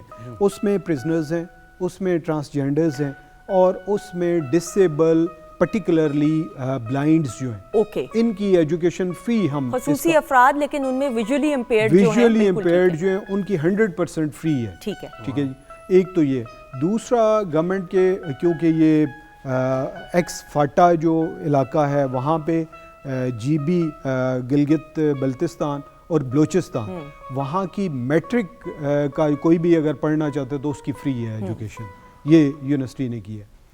इसके अलावा मैं आपको अंदाज़ा आप लगा सकते हैं कि हर 6 महीने का एक हमारा सेमेस्टर होता है और फाइनेंशियल असिस्टेंस का मेरे पास जो बजट है लाहौर का वो 22 लाख रुपया है कि हम उस 22 लाख की फाइनेंशियल असिस्टेंस बाकी इन ये जो मैंने स्टेटा आपको बताया उसके अलावा फर्स्ट सेमेस्टर में स्टूडेंट खुद अपनी फ़ी पे करता है। उसके बाद एक ख़ास हमारी एक कमेटी बनी हुई है फाइनेंशियल असिस्टेंस की, कुछ एजुकेशनिस्ट हैं और कुछ हमारे ऑफिस के लोग हैं, मैं खुद उसमें हूँ। तो हम एक जो केस है उसको केस टू केस बेसिस पे चेक करके फिर उनको हम असिस्टेंस इम्पार्ट करते हैं। अप्लाई कैसे करेंगे फाइनेंशियल असिस्टेंस के लिए? फॉर एग्जांपल अब कोई बच्ची ढूंढ रही है, सुन रही है ये बात, तो किस तरीके से अप्लाई? उसका तरीका ये है कि जी अभी आजकल लेट्स सपोज के हमारे एडमिशन्स खुले हुए हैं। पहले मैट्रिक कैफे हमारा एडमिशन साल में 2 सेमेस्टर्स के लिए खुलता है। अभी जो बाहर सेमेस्टर है 23 का 2023 का, उसका 15 जनवरी से शुरू हुआ है फर्स्ट सेमेस्टर का, फर्स्ट फेज़ का, और अभी 21 जो थी फरवरी विदाउट लेट फ़ी ये था, अभी उसको एक्सटेंड कर दिया गया है 7 मार्च तक विद नॉमिनल सी एक लेट फ़ी है। तो मैट्रिक एफ में बच्चे ले सकते हैं, फ्रेश जो बच्चे हैं और जो हमारे हाँ जी और उन्हीं में जो फाइनेंशियल असिस्टेंस लेना चाहते हैं वो वेबसाइट हमारी पे उस पे जाएं तो पूरा प्रोसीजर भी लिखा हुआ है और वहीं से वो एक्सेस करके अप्लाई कर सकते हैं। लेकिन फिर भी अगर किसी को कोई प्रॉब्लम होती है तो वो रीजनल कैंपस जो अल्लामा इकबाल टाउन के अंदर रज़ा ब्लॉक के अंदर हमारा कैंपस है, वहाँ तशरीफ़ ले आएँ। 8 से 4 बजे तक सैटरडे और संडे हमारी छुट्टी है। बाकी हमारा पूरा वहाँ पे पूरी टीम बैठी है, वो उनको असिस्ट करेगी, सारी डॉक्यूमेंटेशन कंप्लीट होगी और एक दफ़ा वो आ जाए एक सेमेस्टर में, उनको हम चेक कर लेंगे कि उनकी वाकई वो क्वालिफाई करते हैं।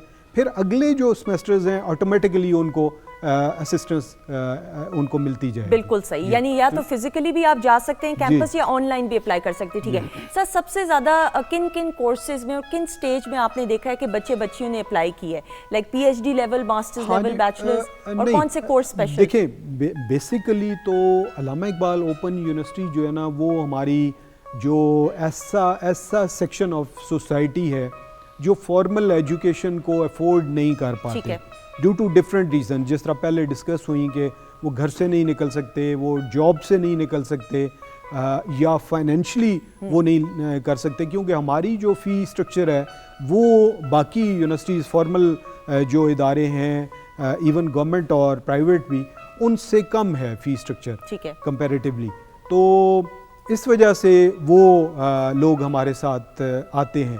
तो उसमें ये है कि फिर जहाँ पे जिसको मसलन जो देहाती एरियाज़ हैं वहाँ से ज़्यादा लोग आते हैं, और वो इनिशियल जो कोर्सेज़ हैं मैट्रिक, FA और BA, इसमें ज़्यादा इनरोलमेंट हमारी इसमें है। तो फिर आगे जब चल के ख़ास तौर पे फिर जो एजुकेशन के कोर्सेज़ हैं B.Ed वगैरह, क्योंकि अभी मेरी बात हो रही थी ये जो स्कूल एजुकेशन के एडमिनिस्ट्रेशन थे से, तो वो मुझे बता रहे थे कि हमारे 80% टीचर्स ने B.Ed वगैरह और M.Ed वगैरह आपसे किया है। बिल्कुल सही, ठीक है, एक्सीलेंट, तो एक्सीलेंट। ये अल्लामा इकबाल ओपन यूनिवर्सिटी का कंट्रीब्यूशन है। तो इस लिहाज से ये जो एरियाज़ हैं इनमें ज़्यादा एनरोलमेंट है। फिर जैसे जैसे ऊपर जाती है मास्टर्स और MPhil PhD, तो एक तो जो HEC ने अब बाइंडिंग भी लगाई है कि पहले तो MPhil को बेबहा एडमिशन दे दिया जाता था मुख्तलिफ प्राइवेट यूनिवर्सिटीज़ भी और गवर्नमेंट में भी। अभी उन्होंने क्राइटेरियाज फिक्स कर दिए कि अगर आपके पास इतने प्रोफेसर्स हैं, इतने PhDs हैं, तो आपने सर्टन लेवल तक के लोगों को एडमिशन देना है। तो इस वजह से एक सब्जेक्ट में लेट्स सपोज कि एक सेमेस्टर में 25 लोग MPhil में इस तरह की 25, 30, 50 इतने एनरोल होते हैं एक सब्जेक्ट के अंदर। तो वो ड्यू टू उस फैकल्टी के पर्सपेक्टिव में जो इजाज़त है यूनिवर्सिटी को, उस तरह। तो ये जो आपका सवाल था कि कहाँ पे एनरोलमेंट ज़्यादा है, तो एनरोलमेंट इनिशियल क्लासेस में ज़्यादा है, ऊपर जाके फिर थोड़ी का। सब any heart touching story, I mean आप लीड कर रहे हैं कैंपस को और बड़े स्टूडेंट्स के साथ इंटरेक्शन भी होती होगी, कोई पेरेंट्स ऐसे आए हो, कोई ऐसी कहानी, क्योंकि आपकी ज़बानी बड़े बच्चे और पेरेंट्स मोटिवेट हो सकती हैं, कोई ऐसा वाक़या आप शेयर करना चाहें? अच्छा, मैं हर सेमेस्टर में ना हम प्रिजन्स में भी जाते हैं, तो मैं ख़ुद भी विज़िट करता हूँ, और वहाँ हमारे जो आजकल IG प्रिजन्स हैं मलिक मुबशर साहब, इनके साथ ये जब डिप्टी ये IG थे इससे पहले इनकी हेडक्वार्टर में, तो इन्होंने हमें एक्सेस दी प्रिजन्स में।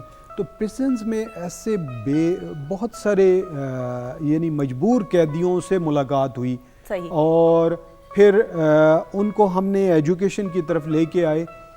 तो एक तो ज़ाहिर है वहाँ पे उनको एक ख़ास एनवायरनमेंट में, तो जब एजुकेशन में आए तो एक एक उनको उसका फ़ायदा हुआ, और दूसरा एक रिमिशन भी उन्हें मिलती है कि उनकी जो वो होती है सज़ा, उसमें कमी होती है अगर वो पढ़ते जाएं। बिल्कुल सही। तो ये एक वहाँ पे बहुत हमने देखा मजबूर इंसानियत को, और फिर वो हमारे साथ अटैच, और हमने वहाँ पे काम किया, तो हमें बहुत ज़्यादा सेटिस्फेक्शन हुई कि चले किसी ना किसी सूरत में इनकी इस्लाह करके, तो फिर जब ये प्रिजन से बाहर आएंगे तो एक अच्छे शहरी साबित होंगे। बिल्कुल। दूसरा जो मैं ये फाइनेंशियल असिस्टेंस की बात हो रही थी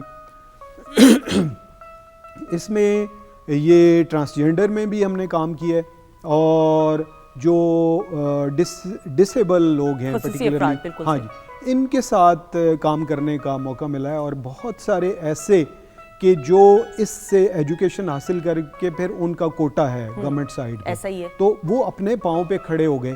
तो ये बड़ी एक हमें उसकी सेटिस्फेक्शन होती है कि चले हम इनके।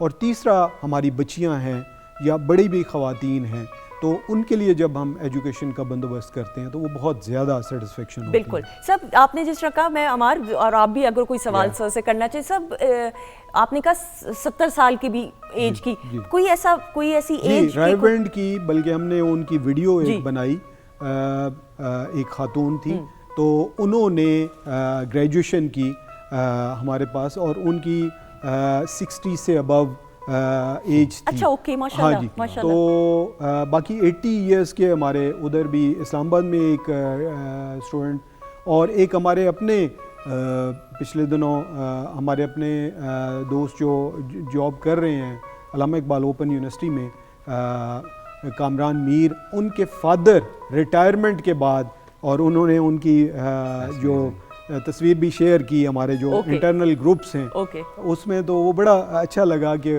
फादर जो है क्लास ले रहे हैं, एज तो नहीं होती पढ़ने की। हाँ, बिल्कुल, एज तो ये, और ये बाहर तो ये है कि लोग रिटायरमेंट के बाद बड़ी इंपॉर्टेंट डिग्रीज भी करते हैं। ऐसा ही है, बिल्कुल। मैं जब खुद सर बाहर पढ़ता था तो मेरे साथ 60 ईयर ओल्ड 70 years old, और बिल्कुल भी अजीब नहीं लगता था। बिल्कुल, वहाँ पे और ये तो तो age is promote just a करते number। हैं काम के साथ साथ, यू नो, जो आप जिसके लिए आप काम कर रहे होते हैं वो आपको पे करते हैं बिल्कुल। कि आप हायर एजुकेशन लें और अच्छा अपने और हमारा आप देखें, जिस तरह सर भी बात करें, कैसा लगता है पाकिस्तान में माशाल्लाह इतना शऊर बेदार हुआ, इतने प्लेटफॉर्म्स मिले हैं बच्चे मुझे बच्चियों तो को। तब से सुन के अच्छा ही लग रहा है, क्योंकि हमारे मुल्क में जो अनफॉर्चुनेटली जो इश्यूज हैं, आई पर्सनली फील कि हमें रिलाई नहीं करना चाहिए और चीज़ों पे, गवर्नमेंट्स पे और इस पे। इफ़ यू हैव गवर्नमेंट का इदारा है भाई, गवर्नमेंट पे करना चाहिए। हाँ 100%, बट आप खुद एजुकेट अपने आप को करके ही आप माहौल अपना बदल सकते हो। बिल्कुल ऐसा ही है। तो इसलिए मैं कह रहा था कि you shouldn't be relying on other. ऐसा ही हमारे यहाँ ना बड़ी बदकिस्मती है, हम इनफरादी सतह पे अपनी इस्लाह नहीं करते, हम दूसरों पे डाल देते, पड़ोसी तक पे डाल देंगे। बट आई थिंक जो अच्छी बातें हो रही हैं और बहुत अच्छा काम हो रहा है हर सतह पे, तो उसको अप्रिशिएट करना चाहिए। और Allama Iqbal open university is one of the best examples we have right now.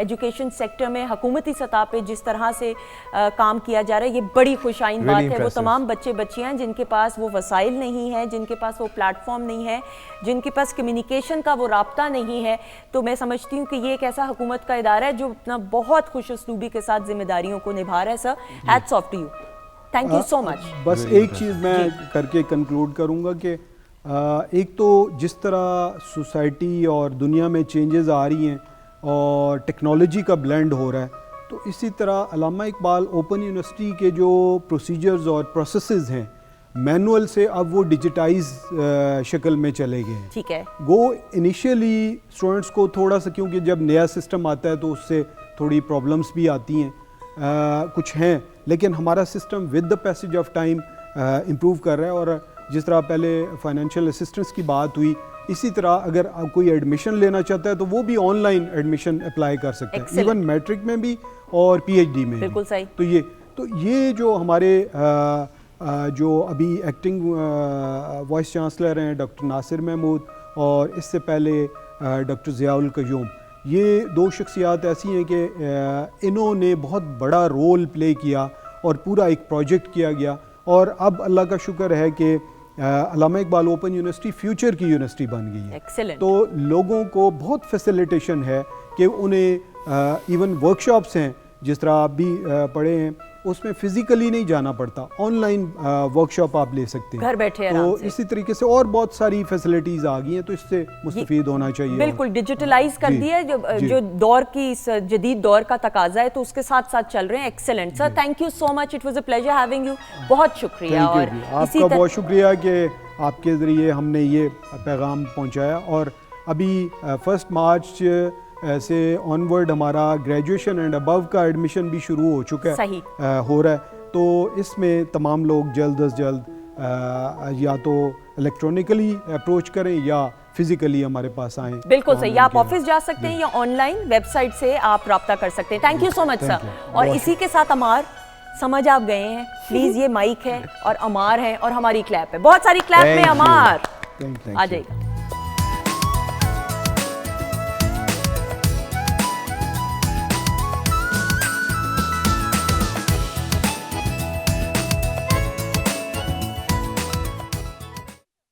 जी ख़वातीन औज़ात, खुश आमदीद, वेलकम बैक वंस अगेन। और ब्रेक के बाद हमारे दो बहुत ही मोअज़्ज़ज़ मेहमान, और मेहमान नहीं है भाई, क्योंकि ये वो हैं कि स्क्रीन आए तो स्क्रीन सज जाती है। And the cricket fever is on, PSL fever is on, yes अल्हम्दुलिल्लाह अल्हम्दुलिल्लाह। और क्रिकेट के साथ तो इतनी जज्बाती वाबस्तगी है कि लिटरली हर स्पोर्ट्स के साथ, लेकिन क्रिकेट के साथ, और फिर PSL एक ऐसा मौका होता है कि जिसको जश्न के तौर पे पूरे पाकिस्तान में और जहाँ जहाँ पाकिस्तानी कम्युनिटीज़ पूरी दुनिया में मुकीम है, इसको मनाया जाता है, सेलिब्रेट किया जाता है। और उसको डिस्कस करने के लिए मैं तो यहाँ पे नहीं बिल्कुल बैठी हुई, आप समझे, क्योंकि जो मेरे सामने मेहमान शख्सियात हैं वो बेहतर तरीके से क्रिकेट को समझती हैं, जानती हैं और इंटरनेशनली पाकिस्तान को रिप्रेजेंट भी कर चुके हैं। लेकिन जब हम अज़हर ज़ैदी साहब की बात करते हैं तो अज़हर ज़ैदी साहब needs no introduction, one of the most senior seasoned analyst we have. मेरे तो मेंटोर हैं और तमाम क्रिकेटर्स के मेंटोर, इसलिए क्योंकि मैनेजर रह चुके हैं पाकिस्तान क्रिकेट टीम के। So we have with us none other than Azhar Zaidi साहब। अस्सलाम वालेकुम सर। वालेकुम सलाम। सर कैसे हैं आप? बहुत अच्छे, अल्लाह का शुक्र। क्या मैं अच्छी स्टूडेंट हूँ? मुझे तो लग रहा है आप स्टूडेंट काफ़ी अरसे से मैं देख रहा हूँ, अब तो आपको टीचर बन जाना। अच्छा, वेरी गुड। अच्छा, आपने खामोशी का कायम की ना, तो मुझे लगा आपने कहा कि नहीं अच्छी। 10 में से 10 मिलते हैं मार्क्स? 9.5 नहीं तो जाती हो जाएगी। अच्छा 9:30 में मजबूरन का है। नहीं sir, thank you so much, he is a mentor. और सामने हमारे तशरीफ रखते हैं जी प्राइड ऑफ पाकिस्तान, क्योंकि आमिर नज़ीर साहब अगेन नीड्स नो इंट्रोडक्शन।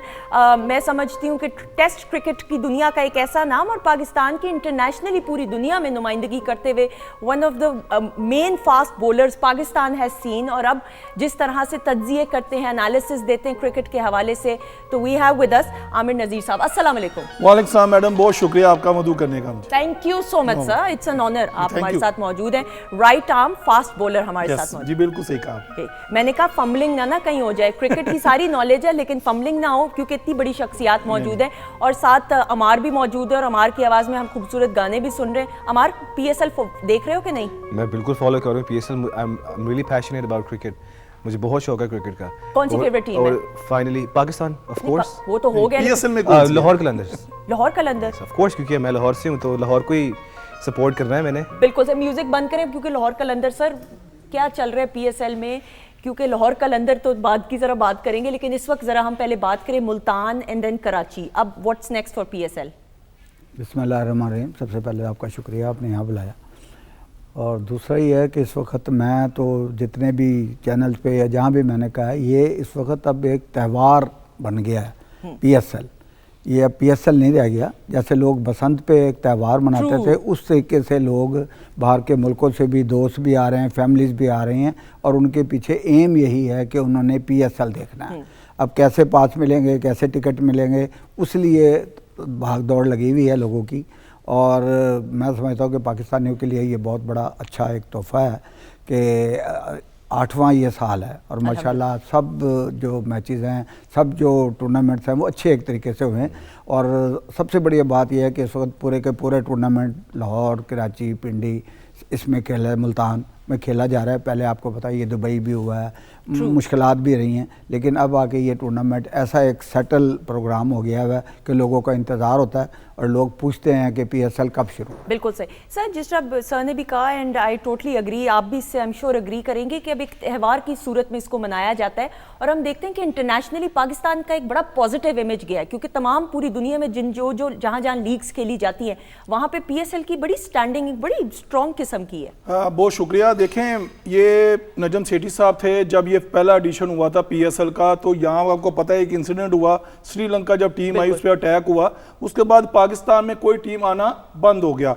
यानी कि वो समझने के एक मैं कहता हूँ पाकिस्तान सामने एक क़यामत था, दिन था जब पाकिस्तान से क्रिकेट जो थी तमाम मैदानों से रूट कर इस मुल्क से वापस चले गई। मैं क्रेडिट देता हूँ अपनी एजेंसीज को, पाक फौज को, जितनी हमारी एजेंसीज हैं, जितनी हमारी गवर्नमेंट है, उन्होंने बड़ी काविशें की हैं। हमने यानी कि हमारे लोग शहीद हुए हैं। इस बिना के ऊपर पाकिस्तान में जो क्रिकेट वापस आई है, ये क्रेडिट देना चाहता हूँ मैं अपनी एजेंसीज को और पाकिस्तान क्रिकेट बोर्ड गवर्नमेंट को। देखें, यह 8वां एडिशन है। नजम सेठी साहब ने बड़ी भागदौड़ की। जब ये शुरू हुआ था, आपको पता है ये तमाम यूनिट था वो दुबई में होता था।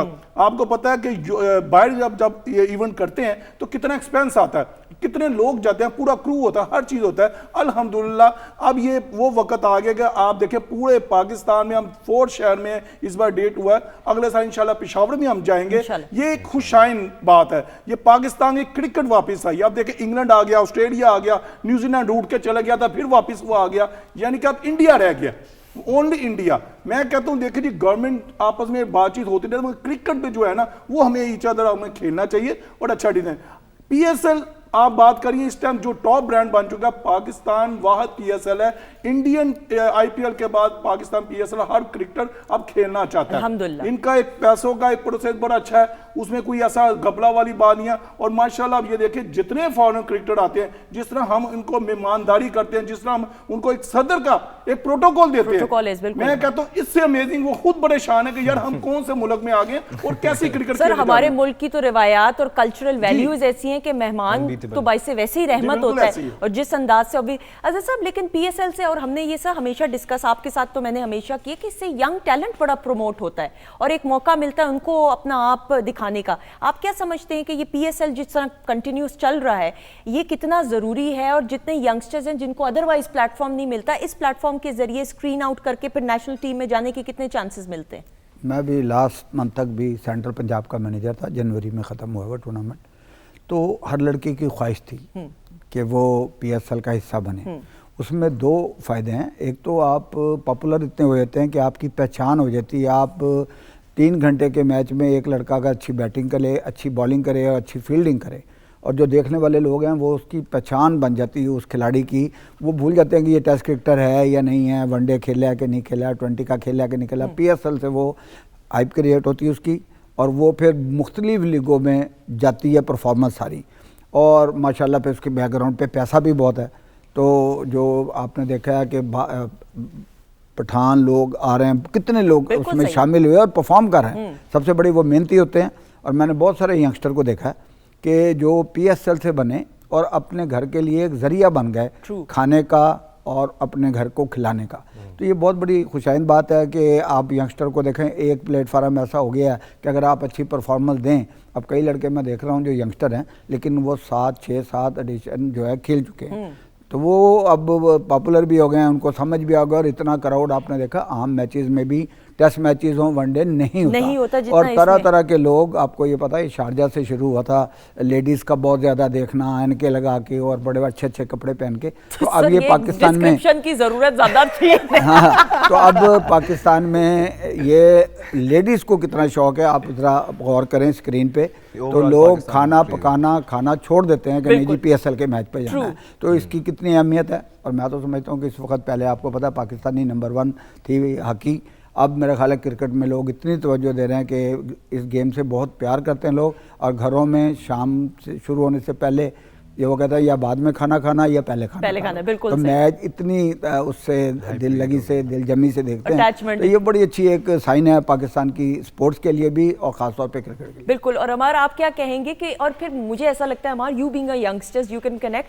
कि बहुत सारे लोगों का रोजगार वाबस्ता है। PSL सिर्फ मैच खेलना नहीं, कहाँ कहाँ से किस किस अंदाज से लोगों का जॉब का जरिया बन जाता है। तो आप इस हवाले से क्या कहोगे? एब्सोल्युटली। मैंने लास्ट ईयर विटनेस किया था, मैं 3-4 मैचेस देखे थे, और जो मैंने एनर्जी देखी थी लोगों में काफ़ी अरसे बाद, लास्ट टाइम मुझे याद है कि 2004-05 में मैं एक स्टेडियम में गया था, पाकिस्तान और साउथ अफ्रीका का मैच था। ठीक है। तो उसके बाद मैंने अभी लास्ट ईयर देखा, तो it was a mesmerising experience and I totally agree with you कि वहाँ पे खाना बिक रहा है, ड्रिंक्स बिक रही हैं, और लोग कितनी लोगों को और फैमिलीज आ रही हैं, और बहुत अच्छा एक माहौल होता है। तो पाकिस्तान का एक अच्छा इमेज पूरी दुनिया के सामने नज़र आता है कि अच्छी चीज़ें हो रही हैं पाकिस्तान में। बिल्कुल सही। सर, अब इस वक्त क्या सूरत हाल है? Multan Sultan is on the top. जी, मुल्तान सुल्तान का देखें, जब से वो आई है टीम, उन्होंने एक जेल होके खेल रहे हैं। उनका जो कम्बिनेशन है, जो ओवरसीज खिलाड़ियों को जो पिक करते हैं, तो वंडरफुल।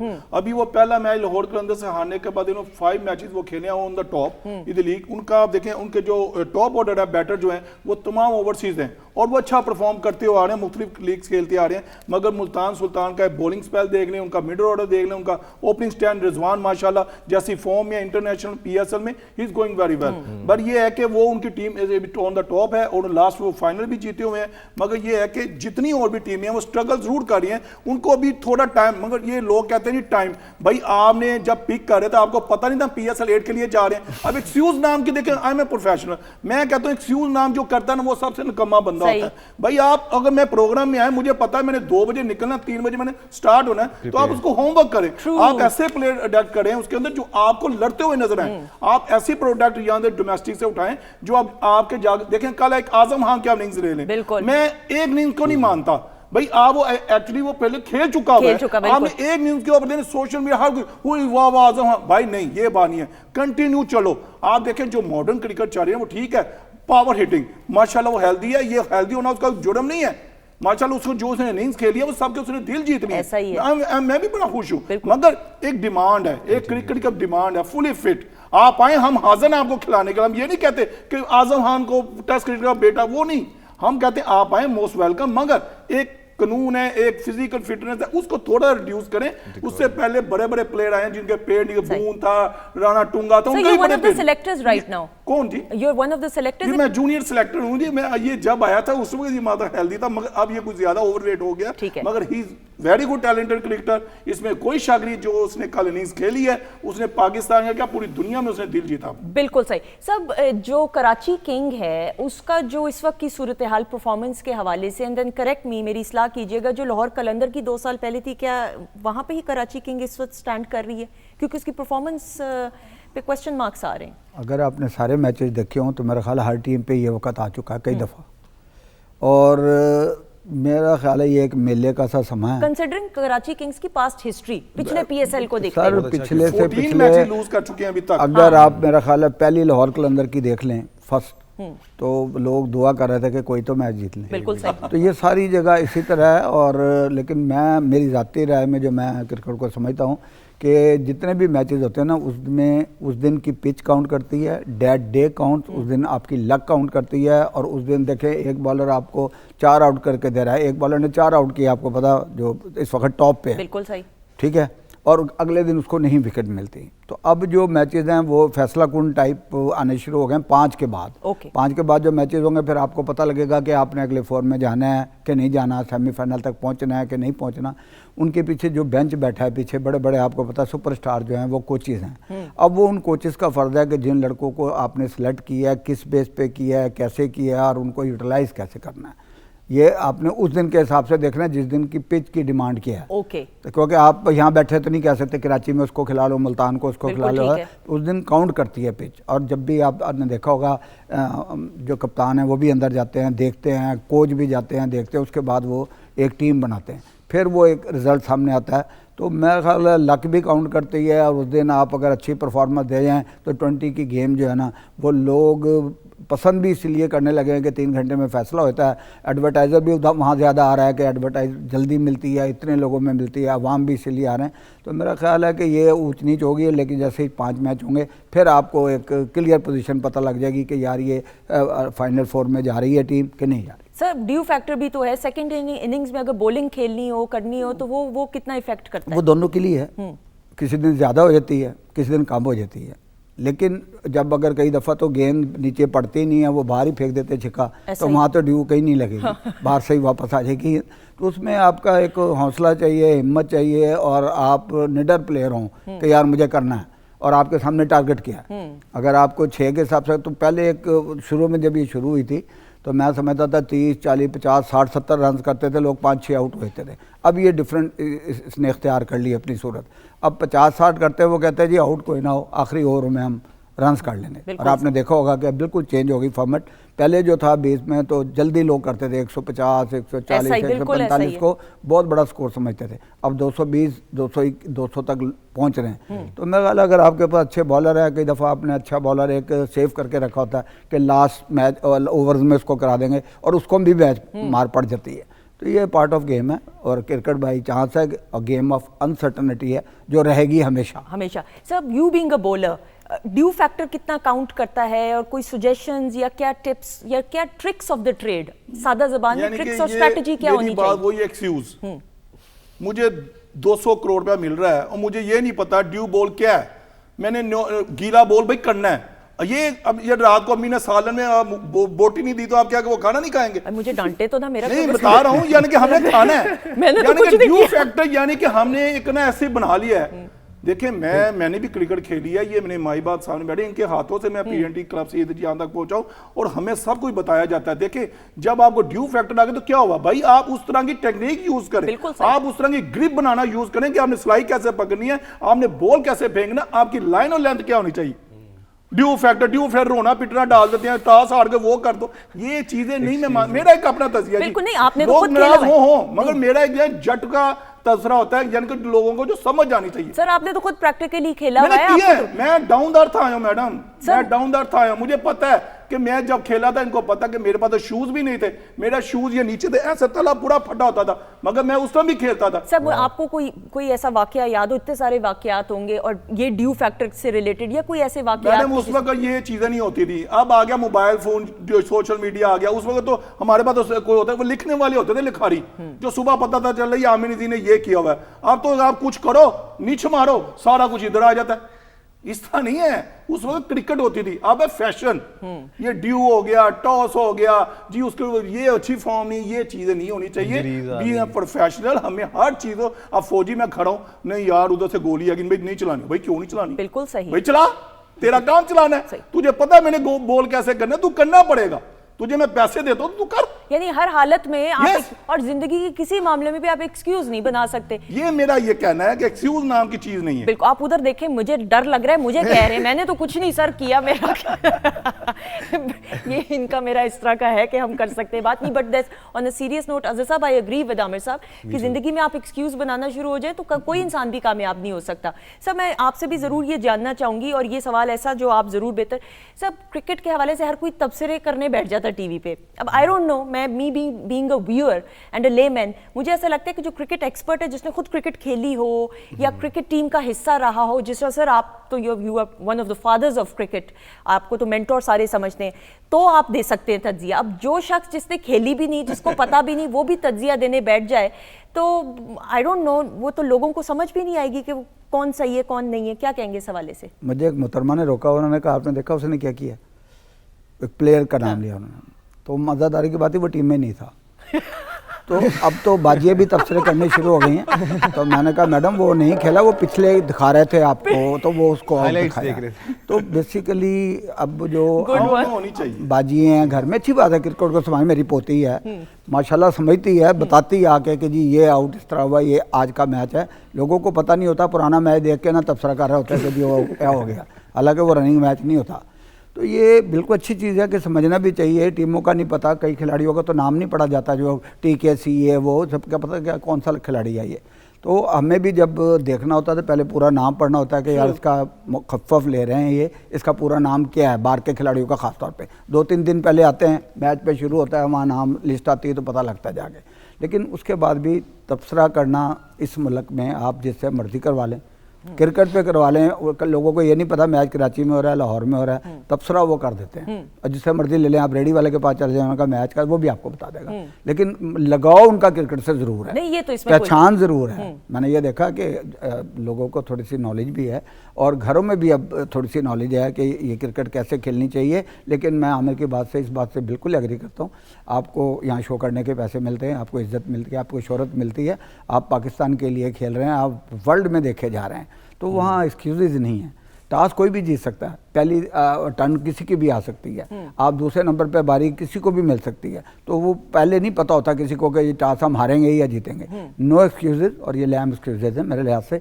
आप जब खेल रहे हैं आप अपनी 100% दें, आप उसी बात के पैसे लेते हैं, उसी बात को आपने परफॉर्म करके देना है, तब आपको। और मैं बिल्कुल आमिर की बात से एग्री करूँगा कि अगर कोई लड़का खेल रहा है और आप देख रहे हैं कि 4-5 एडिशन वो खेल चुका है, तो फिर उसकी जगह और किसी को मौका दे दें। अगर वो उनकी आखिर में एवरेज ही कुछ नहीं है, या बैटिंग में भी कुछ नहीं किया, बॉलिंग में भी कुछ नहीं किया, तो खाली नाम पे नहीं चलना चाहिए। बिल्कुल कोई भी हो, बिल्कुल सही। और ये मैं ज़रूर, हमारी जज्बाती वाबस्तगी इतनी है क्रिकेट के साथ, और होनी भी चाहिए कि हर कोई ज़रूर एनालिसिस दे। लेकिन मैंने जो सवाल, मैं इसकी इस्लाह भी कर दूं कि टीवी पे बैठ के वो बंदा या वो शख्स जो मंझा हुआ हो, वो ही एनालिस्ट हो तो अच्छी बात होती है। वो तो घर बैठे तो आप बिल्कुल जितने मर्जी तबसरे करें, दैट मेरे ख्याल में वो तो हर किसी का हक बनता है, क्योंकि हम ही हैं जो क्रिकेटर्स के लिए दुआएं करते हैं। जब आमिर साहब खेला करते थे तो हम ही हैं जो दुआएं करते हैं, और यही हमारे सुपरस्टार्स हैं और हीरोज़ हैं जो इंटरनेशनली पाकिस्तान की नुमाइंदगी करते हैं, और जितने भी स्पोर्ट्स से रिलेटेड अफराद। सर पोटेंशियल टैलेंट इस वक्त जो PSL में, या is it too early to say कि जो आउटशाइन करेंगे प्लेयर्स? काफ़ी निकलेंगे, ये नहीं कि नहीं निकलेंगे। और कुछ लोगों को देखें इस बेस पे, मेरी ज़ाती राय में मैं कहता हूं कि जो पाकिस्तान से T20 नहीं खेलता उसको मौका इस फॉर्मेट से मिलता है। अगर वो परफॉर्म करता है तो उसको ज़रूर मौका मिलना चाहिए पाकिस्तान की तरफ से खेलने का। ठीक है। अभी कुछ लड़के ऐसे भी आपको देखा है कि जो बहुत दूर दराज इलाकों से आए हैं, और वो मतलब लाहौर में या बड़े होटलों में अल्लाह ने उनको मौका दिया है कि वो 5 स्टार होटल्स में रहें, टीम के साथ ड्रेसिंग रूम शेयर करें। तो उनके लिए एक बड़ी नई अजूबी बात होती है, क्योंकि मैं भी टीम के साथ रहता हूं तो मुझे भी पता है कि बहुत सारे लड़के यंगस्टर पूछते रहते हैं कि सर हम ये कर सकते हैं, ऐसा हो सकता है कि नहीं हो सकता। तो उनके लिए एक बड़ा सीखने का मौका भी है, उनको अच्छी लाइफ गुजारने का भी पता लगता है, और वो अपने पिंडों में, अपने गाँव में, अपने इलाकों में, दूर दराज इलाकों में जाके, आपने देखा होगा लाहौर के अंदर भी जिस तरह सपोर्ट करता है, बाकी टीमें भी इसी तरह अपने खिलाड़ियों को बहुत सपोर्ट करती हैं। तो बड़ी अच्छी एक मेरा ख्याल है मिथ बन गई है इसकी PSL की, कि PSL आपकी पहचान बन गई। अल्हम्दुलिल्लाह। कई बंदे टेस्ट खेले हुए हैं, वनडे खेले हुए, लेकिन उनकी पहचान वो वाली नहीं है, ऐसा ही क्योंकि ये चंद मिनटों में, चंद घंटों में आपको वो रिजल्ट शो कर देते हैं, तो उसकी वजह से वो हीरो बना होता है। जिस दिन कोई लड़का आउट करता है या स्कोर करता है या अच्छी फील्ड करता है, बिल्कुल सही, वो रातों रात आप स्टार, और उसमें मेरे ख्याल में सोशल मीडिया का भी एक बड़ा अहम किरदार है। सब पोटेंशियल टैलेंट। देखिए मैडम, बात दरअसल ये है कि PSL में हम टैलेंट आ जाता है, मगर आप ये देखिए पाकिस्तान क्रिकेट बोर्ड जो आपका जूनियर लेवल का प्रोग्राम करता है, आपके फर्स्ट क्लास चलाता है, असल टैलेंट वहां से आता है। वहां से आगे मॉडर्न फ्रेंचाइज कोई पक्की पकाई रोटी जो मिलती है वहां से आगे पिक एंड चूज करते हैं, मगर उसमें भी वो डंडी मारते हैं। मगर ये है कि टैलेंट माशाल्लाह इस पाकिस्तान में बहुत है, उसको बस खिलाना है। किस तरह खिलाना है, आपके पास इतना बेंच और पूल होना चाहिए। अब जैसे लास्ट अभी देख रहे हैं, शहनशाह अफरीदी अनफिट हुआ, हारिस अनफिट हुआ, हम दुआएं करते थे या अल्लाह ये फिट होके दोबारा आ जाए, या अल्लाह ये फिट होके, भाई नहीं, यानी कि आपके पीछे था ही नहीं। जो ये 4 साल क्रिकेट हुई है ना मैडम, नहीं हुई ना पाकिस्तान में, यानी कि डोमेस्टिक हमारा बंद कर दिया गया, यानी कि जो मुंह थी 6 टीमें बना दी कि देखें वो ऑस्ट्रेलिया 2 करोड़ आबादी, इधर 25 करोड़ आबादी है, आज से 6 टीमों का रोना रो रहे हैं। भाई आपने तो सबके किचन बंद कर दिए, आपने तो खाना बंद कर दिया, आपने डिपार्टमेंट क्रिकेट बंद कर दिया है। जाए पूछे जाकर लोगों की, कोई फूड पांडा लगा रहा है, कोई रेडी लगा रहा है, कोई कुछ लगा रहा है, क्या उसके घर फैमिली नहीं है, क्या उसके बीवी बच्चे नहीं है? आपने किस तरह से बंद किया? देखिए मैं भी डिपार्टमेंट से है मैडम, मुझे ही पता है, मेरे आंसू आ जाएंगे ऐसी बातें करते हुए, जिन्होंने मुझे केयर किया, मेरी उन्होंने हेल्थ, एजुकेशन, मेरे बच्चों की, मेरे वालिदैन की, अद्वियात की, सब कुछ मुझे दिया है। अब आगे जब मेरे एकदम से आप मुझे रोजगार खत्म कर देंगे तो मेरा क्या हाल होगा? मैं क्रेडिट देता हूँ शहबाज शरीफ साहब को, जिन्होंने सेठी साहब, शकील शाह साहब ने, जिन्हें आके ये डिपार्टमेंट क्रिकेट को बहाल करना शुरू किया। अब देखिए अब क्रिकेटर नजर आएंगे आपको। अब देखिए मैदान सूने पड़े हैं, लोग नशे में देते हैं, हमारी जितनी न्यू जनरेशन है मोबाइल फोन नशे में गिरी हुई है। लेकिन ये मेरे ख्याल में बड़ी खुशाइन बात है कि PSL इज ऑन अल्हम्दुलिल्लाह, और एक तसलसल के साथ चल रहा है, जो बहुत अच्छी बात है। और all the very best to all the teams, तमाम प्लेयर्स के लिए। और ये पाकिस्तान की अल्हम्दुलिल्लाह जीत है। इंटरनेशनली देखा जाए, अमार मुझे जल्दी से और नाजरीन को बता दो अपनी अपकमिंग वीडियोस के बारे में, फिर उसके बाद खुदा हाफिज हमने करना है। ज़रूर। लाइक आई सेड, मैंने 3 वीडियोस की हॉलीवुड में। अभी जो नेक्स्ट गाना मैं परफॉर्म करूँगा ये मेरा ओरिजिनल है, इंशाल्लाह इसको रिलीज़ कर रहा हूँ विद इन अ मंथ, तो विल गो टू दैट। बिल्कुल सही, एक्सेलेंट। और अभी जो आप परफॉर्म करने वाले हो ये वही वाला गाना है। बिल्कुल ठीक, all the way. Sir thank you so much, सब thank you so much, Amit साहब थैंक यू सो मच। और शेफ अनम ने खाना सर्व किया, कैसा लगा, आपने चखा?